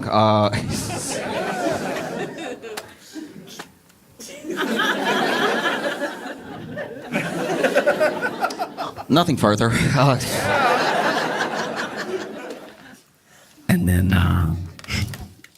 And then they had the doctor testify. Now, the doctor was the last to sing, so by the time he comes out, the receptionist is getting in between Cardi B and the security guard. So he said he was also very upset about what was happening, you know, and he was trying to make sure this thing got broken up. Now, the doctor said, look, what I saw wasn't just unprofessional, it was very concerning to me. And I got out there, and the only thing I could think to do was try to match the body language of the security guards. I don't even know what that means, but I imagine it means he ran up out there, he saw three people arguing, and he was like, hey!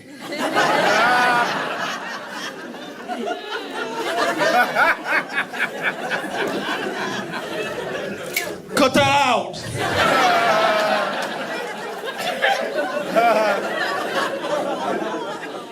Because by his own account, it's not like he the one pulling people from people or anything. Reception has already broken it up and taken some punishment, and so... And then took Cardi B in, they had their appointment and everything, and then he was so disturbed by what happened and what he saw that he reached out to Superior for the security guard, and, you know, said that soon after that she was taken downstairs during a shift and like let go, right? And that also doesn't look great for her case, because she alleges that Cardi B got her fired, and now this dude in open court was like, no, it was me. It was me. It was me 100%. And I guess I'm just coming from a place of like, if you really wanted to sue Cardi B for $24 million, you don't wait until there's other people involved that are all going to have different accounts of what happened. If you wanted to sue Cardi B for $24 million, you just walk up to Cardi B before she gets in the elevator and say, hey, Cardi B, how you doing? And then throw yourself down some stairs. That's going to be the easiest way to do it, you know? Throw yourself down some stairs, all the while screaming out Cardi B singles for every step that you hit. You finally hit that last step, you're like, oh, why would top charting artist Cardi B do this? Oh, she's really about that life. These are bloody shoes.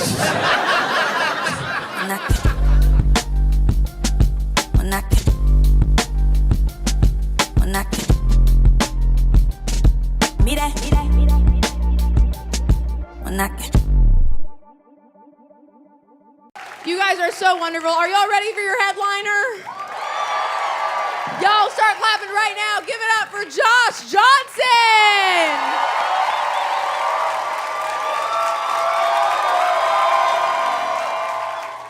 I don't know if y'all saw everything that's happening with Tesla either. That's crazy stuff. Okay, so basically, if you're not aware, Tesla is an electric vehicle that, you know, rewind just a couple of years was not a political statement at all. It was a car you could buy or not buy. It was just a car on the market that had some stock, and the stock would go up and go down and go up and go down. And then, you know, Elon Musk decides to get involved with politics and gives anywhere from like 250 to I think maybe $270 million to Trump's campaign. And then Trump wins and Elon becomes the president.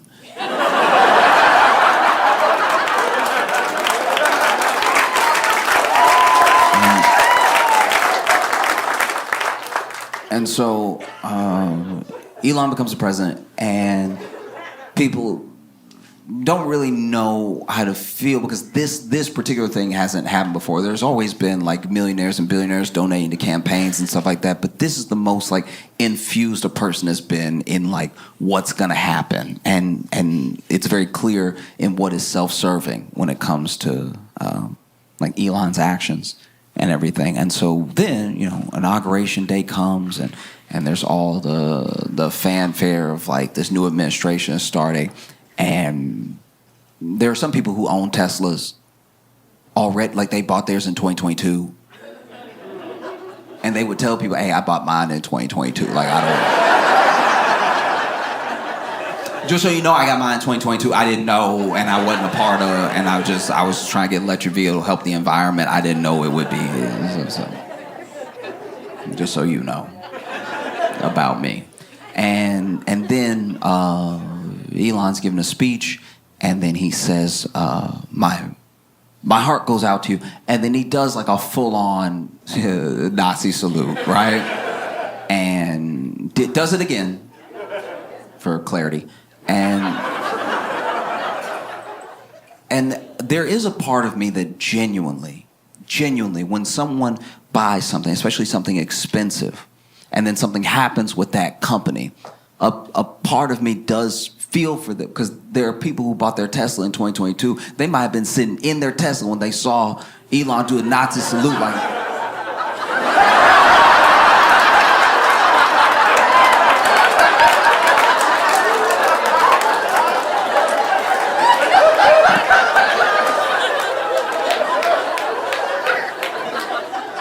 And now you sitting here, you gotta lease this car.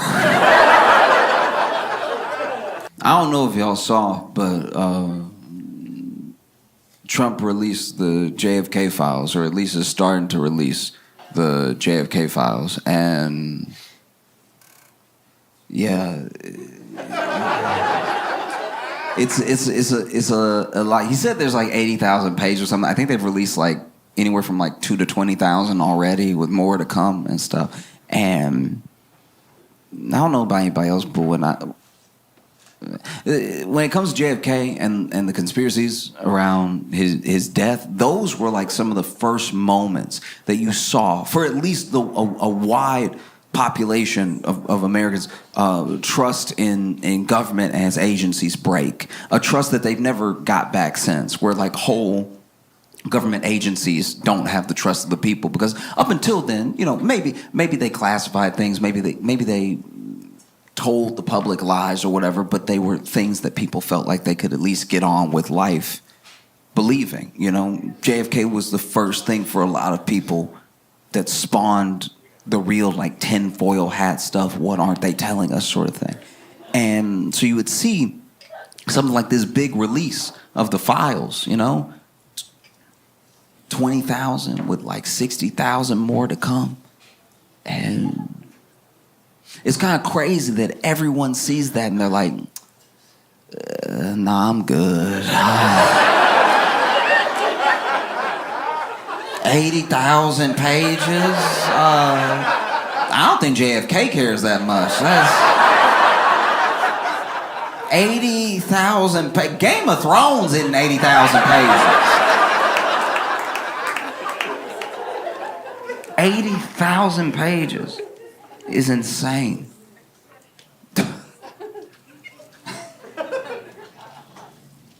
What are you doing? You know, it's like the thing is full. It's full. I've read some of it, and it's full of things that are snapshots of the time that JFK was assassinated in, but they aren't things that people were looking for. When people talk about files that they want released, they're talking about things that probably have been destroyed forever, like the some of the autopsy files, some of the coroner's notes, all that stuff like that is not in what's been released. What's been released are the goings on of like Cuba, Mexico City, USSR, and everything. And the one thing that we did find out for sure through the release of the files is that the CIA had a much bigger file and much more knowledge of Lee Harvey Oswald than we previously thought.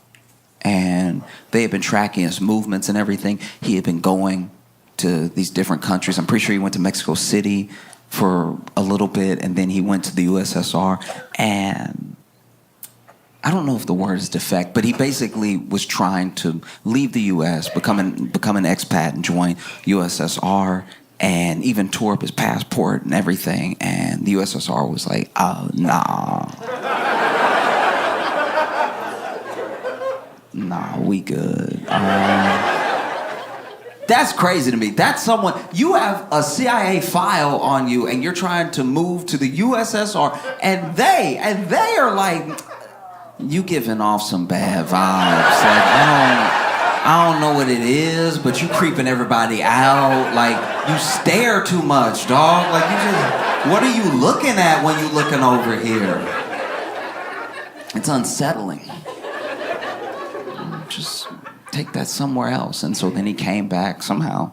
Didn't seem like he had a problem coming back, even though he tore up his passport.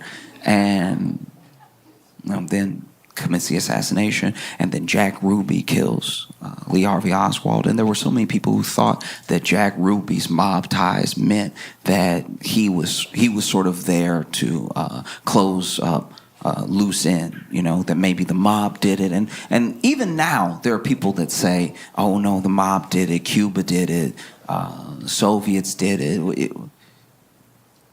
I think that when you're going through all these pages and you're reading this stuff that we're learning about how much the CIA and the FBI actually knew and didn't do anything, it doesn't really surprise me. It doesn't do much for me in the way of a revelation. And it's probably just because,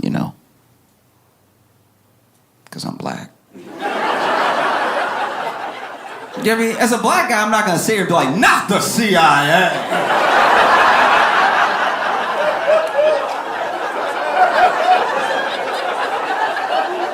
You mean to tell me the CIA? Next, you're going to be talking about the FBI. Guys, no, not at all. Because that's the thing. That's what trips me up too, is all these pages are getting released. There are things that were released during Trump's first administration that were redacted pretty heavily, and then they've been re-released, not redacted, right? Or just one line redacted. So much so that there are people that are actually mad at Trump because they're like, some of that stuff, some of those people are still alive. What are you doing? You know what I mean? And so then, you'll have like one little line that's redacted, and you'll have someone obsess over that specific line because it's not finding the truth for them. It's about keeping the conspiracy going, Because you'll even see, they uploaded it to the archives. You can check it out in the archives right now. They uploaded everything they've uploaded so far, in my opinion, they've done pretty badly. I think they just had a scanner, and they were like, he said today, so...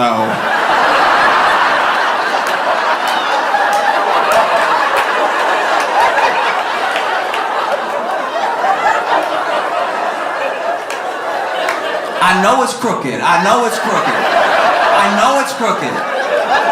He said today. I know.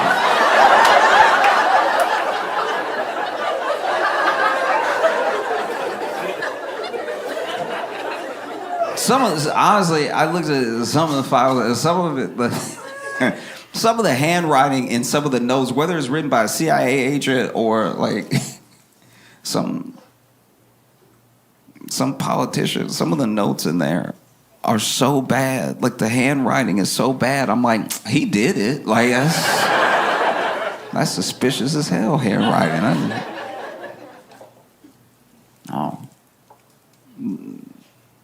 Little thing. little line will be redacted. Oh, that's what they don't want you to see.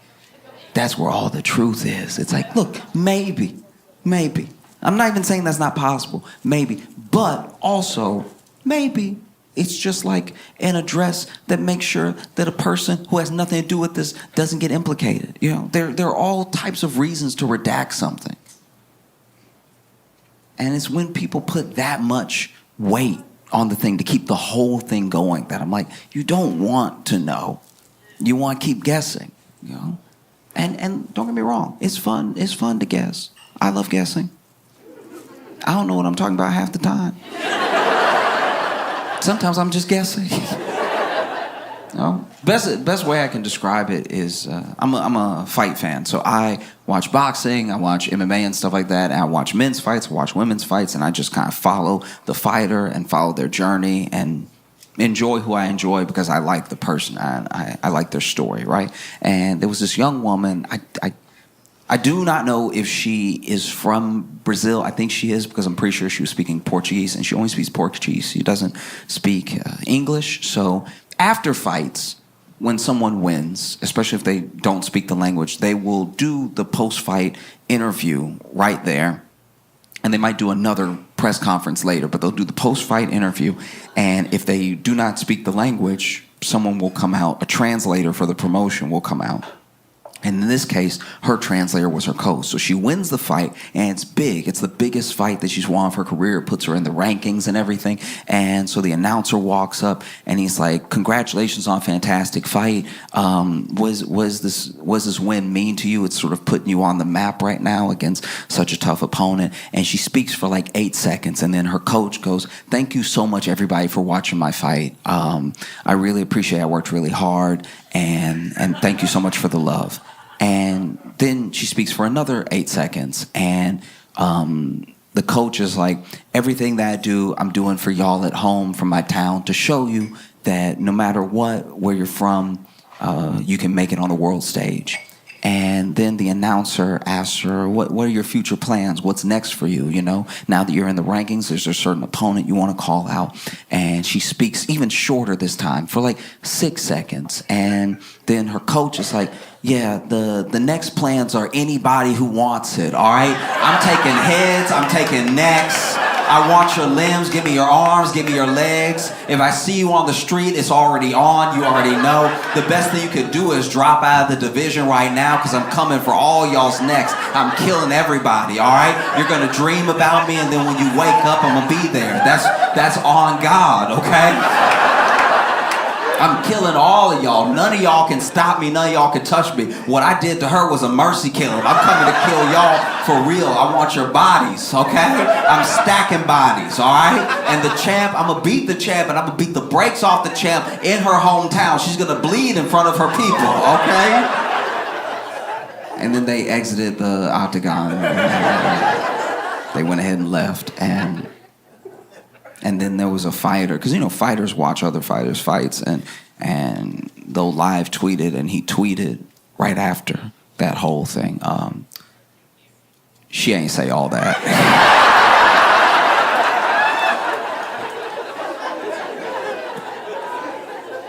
And I'm not gonna lie, that's what those redacted lines feel like to me sometimes, where I'm just like, yeah, look, maybe the whole truth is in the one sentence, but maybe it's in the 80,000 pages that nobody feels like reading. Because Trump said he was gonna release JFK files, and he slowly released them over time, I guess. And then there were people that were like, "Well, why don't you release the Epstein files? The Epstein files are what we want. That's what we're actually focused on. Why won't you release the Epstein files? Is it because you actually knew Epstein? Is it because you might be implicated? Is it because you were on the flight logs? Why won't you release the Epstein files?" All right, and then he does release the Epstein files, but what he does is he releases a bunch of files that were already released like last year, and then redacts some of them to make them look like they're newly half redacted files. And then people called it online immediately. They were like, "No, this isn't it at all." And then even the people who were like showing it off and like, "Look at this transparency," then they got mad because they were like, "You made us look like idiots. We thought you were releasing stuff you hadn't released before." And so then people called again, "Why aren't you releasing the Epstein files?" So if you're Trump, you know, you're probably sitting here, the only thing you can do is release the Epstein files and hope it's 100,000 pages.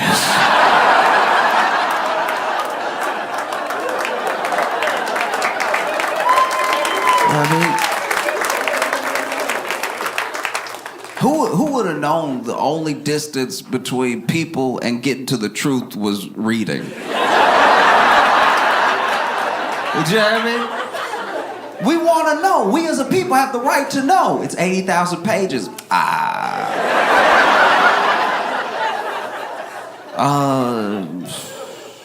I'm gonna wait till the movie come out.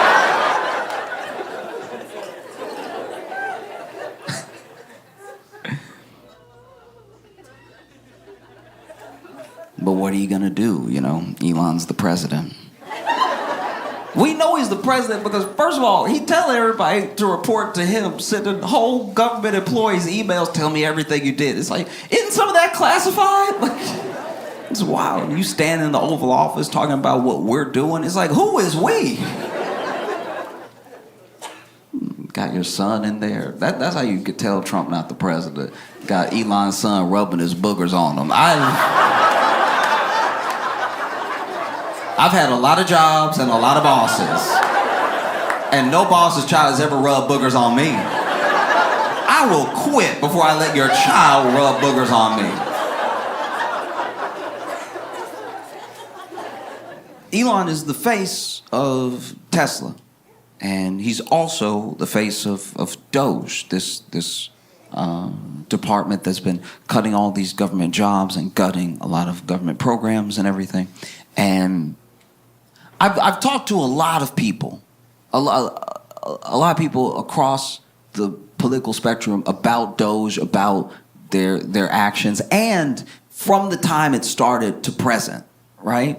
So some people are like, oh yeah, it's a little bit much now that we're very much on its side. There are some people that still don't see a problem. There's some people that hate it from the very beginning. But one thing that I have not come across, and I only speak for myself, I'm not talking about I can't speak for the entirety of the internet. One thing I've come across is that there is no one who I have come across that says that there's no waste in the government and that they don't want to get to the bottom of what can be saved or what can be put to better use somewhere else. I think that's what generally everybody would want. If you pay your taxes and then you see where money's being wasted, it's like, oh, we have so many people who need that money in other departments, just move it over to them or give it back to the people or whatever the thing is. I don't think people inherently are upset about the idea that there's waste in the government. I know people that work in the government, they're like, this is a little waste. And so all of it comes down to what you cut and how you do it. That's it, top to bottom. That's the only thing anybody could really have a problem with, what you cut and how you do it, right? And I'll be vulnerable for a second. I'll admit to you right now, I've worked jobs.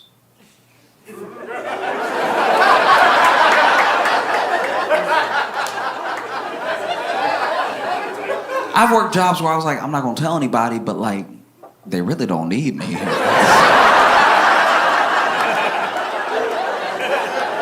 Like, as long as they paying, I'll keep showing up, but like...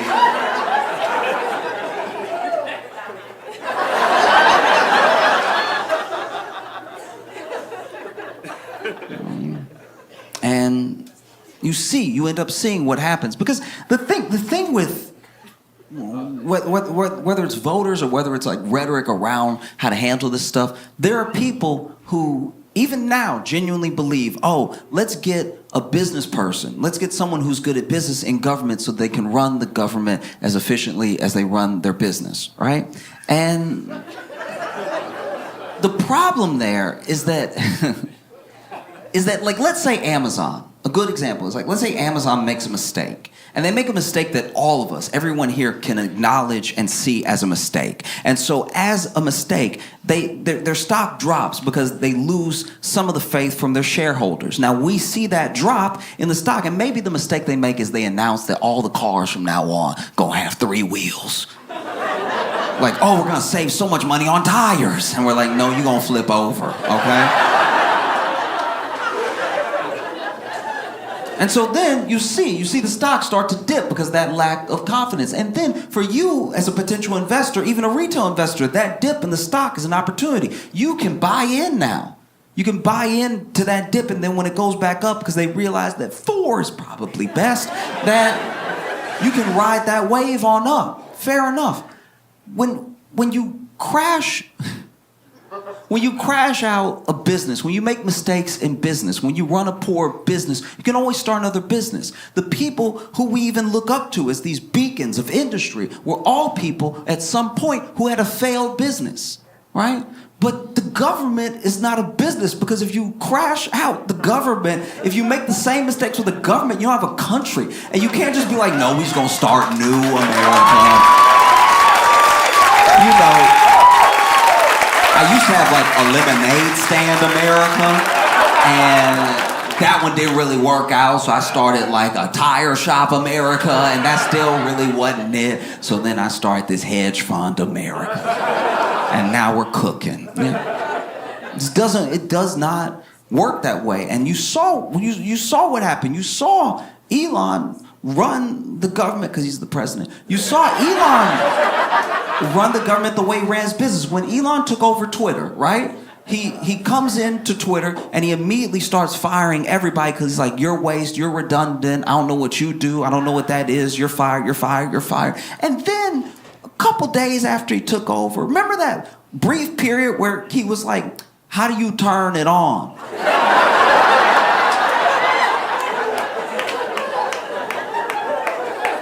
And then someone who still worked there, who he didn't fire, was like, oh, you fired the dude who turned it on. Yeah, you asked me for a list of people to fire, I'm not gonna put my name on the list, so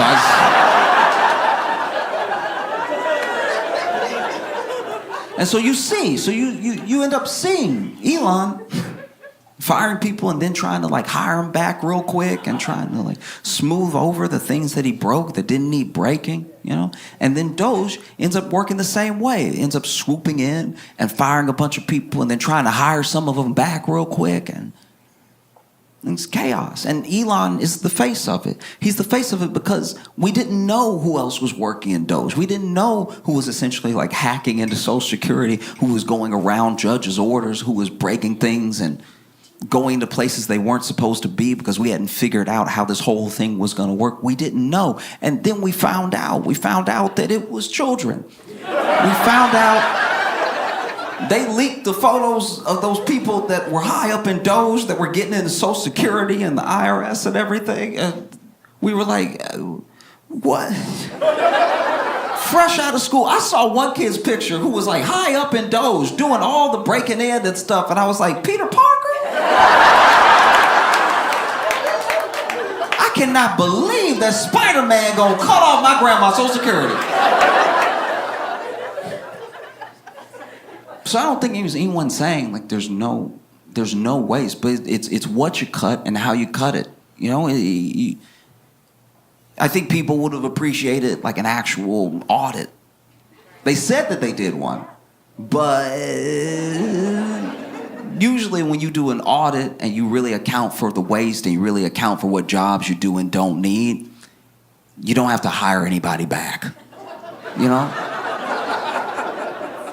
The amount of people that they fired and then tried to immediately rehire shows that they're not actually being as careful as they should be with the process. Because I'll tell you right now, everyone that has ever fired me stood firm in their decision.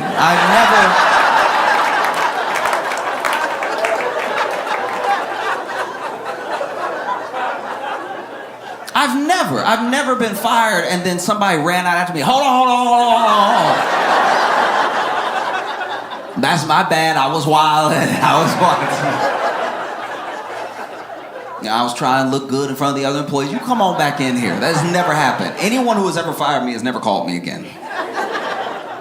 But then Elon is the face of it. People don't know what to do. They don't know what to do to express their anger and their disappointment, their frustration about this unelected person gutting these government programs. And you see where people, it's not just like a one-sided thing. It's not just like a liberal thing. You know, there are people who are like, I voted for Trump. I believe in what Doge is doing, but then I'm told that I'm being cut because of bad performance, even though I'm holding right here a performance review for like a month before the election where they said that I was doing great, you know? And so then people across the political spectrum are going to the town halls and they're complaining to the representatives, and the representatives, they're not really hearing them out. They're not really backing them up. So there's even more frustration, and it's bubbling up, and it's bubbling up. And he's the face of two things. He's the face of Doge, and he's the face of Tesla.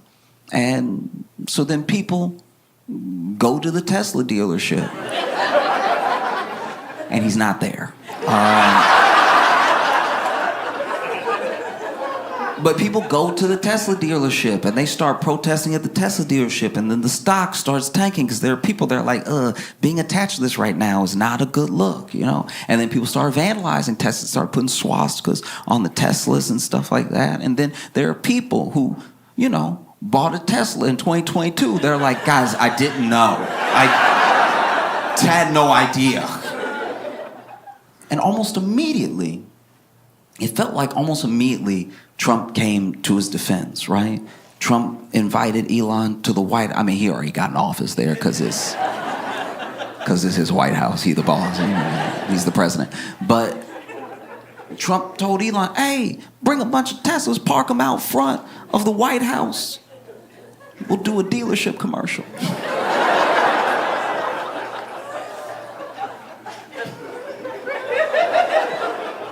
This man got in the Tesla. Trump got in the Tesla, was like, everything's computer. Which is not wrong.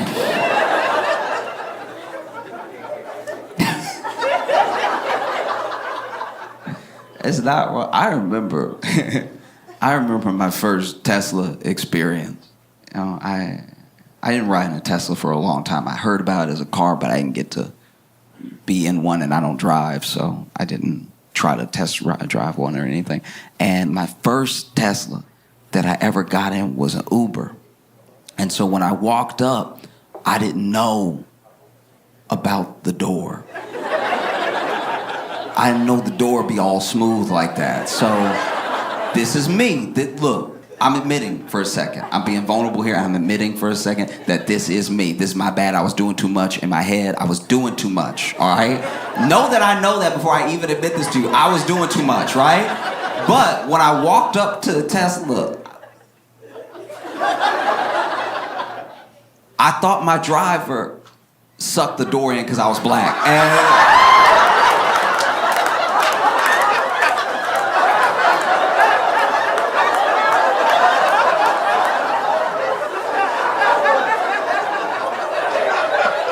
And I was standing there like, never in all my days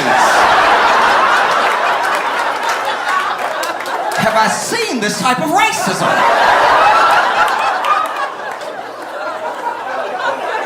I was fierce. It was all smooth and everything.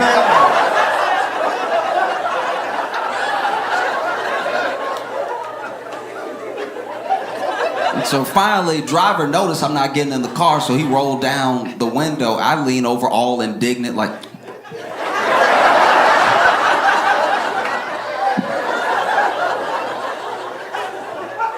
and then he started explaining how to open it. I was like, what do you mean you gotta push to pull? That doesn't even make sense.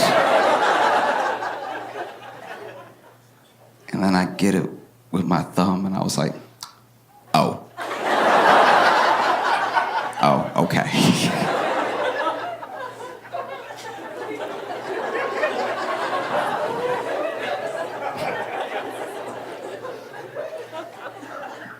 Got in the Uber, we took off. And this is the thing with the gig economy jobs, right? Is that, how do I put this? There's a social contract we have not written yet on like how much this is like your property versus my time versus our experience, right? And so when I get in an Uber, I'm very respectful of the fact that this person's car. This isn't my car, right? I'm not renting it so it can be my car for a little while. And we're sharing this time together. but it is my time that I'm paying for, so that's what makes me the customer, you know? So I try to not make any waves. I get in an Uber and I'm just like whatever they need to do. Sometimes there are people who start driving Uber very, very early, so they're tired. And so they got to blast themselves with cold air. They have to have their window down. And I'm like, I'd rather that than us die warm. You know what I mean? So I don't say anything. I'm like, I'll just be uncomfortable on the way to the airport because that's what's keeping this man awake. And this is the person that showed up to drive me, right? So I almost never say anything. It's a very big deal for me to even try to say anything. And I go ahead and I do it, though. I'm like, hey, I'm so sorry. I'm not like, I usually don't do this or anything. But, you know, I leaned over to him and I was like, hey, I'm so sorry. But could you please, like, touch the wheel? Like...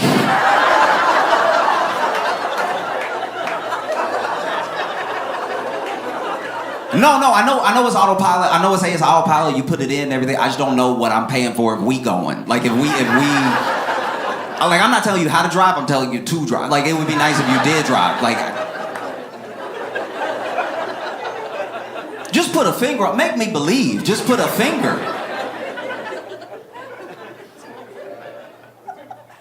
And so you see all of these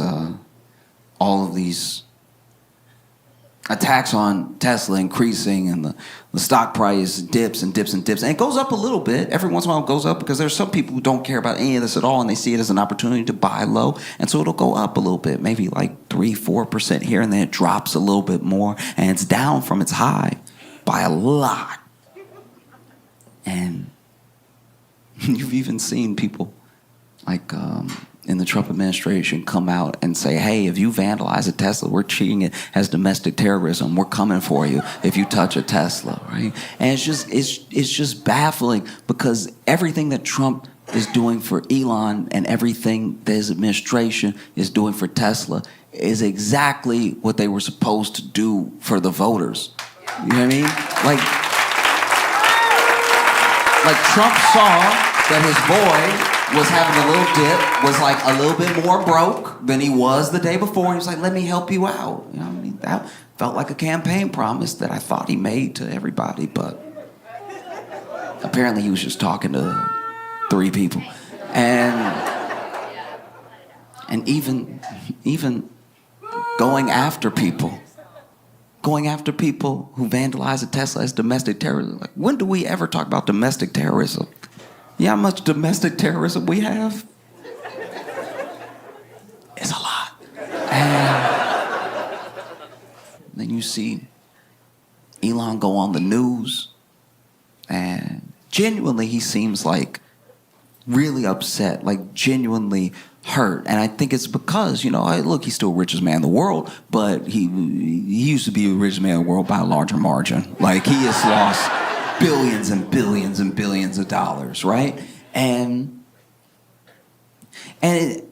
you know, he's so affected by it. And I think that maybe he's so affected by it because when these things are such a part of your life, they do become your identity. Maybe being richest man in the world, maybe being seen as this, like, you know, this business guru, this scientific mind, all that stuff crumbles away when the people are not with you, when the people can't stand you, when you've angered them, when they don't want to have anything to do with you, you know. And he sees the destruction, he sees the people turning on him, and he seems genuinely upset. And I don't think his feelings are hurt because some people are mad at him. He's never going to meet these people. I think that when you attach so much of your self-worth to this money and this status, this influence and this power, that even the prospect of losing it can rattle you deep down, right? To your core as a person. And it looks like he's about to cry on the news when he's talking about, I don't know what I did to deserve this. It's like... And look, I'm glad he said that to a camera by himself and not, like, to a veteran's face. Like, you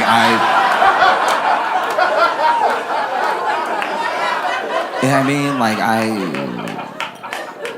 He didn't really get that. You know, the dude on Fox was like, "You've done nothing to deserve this. You're a true patriot," whatever he said. And, you know, I was sitting here watching Elon get genuinely sad. And I was like, oh, my heart goes out to you.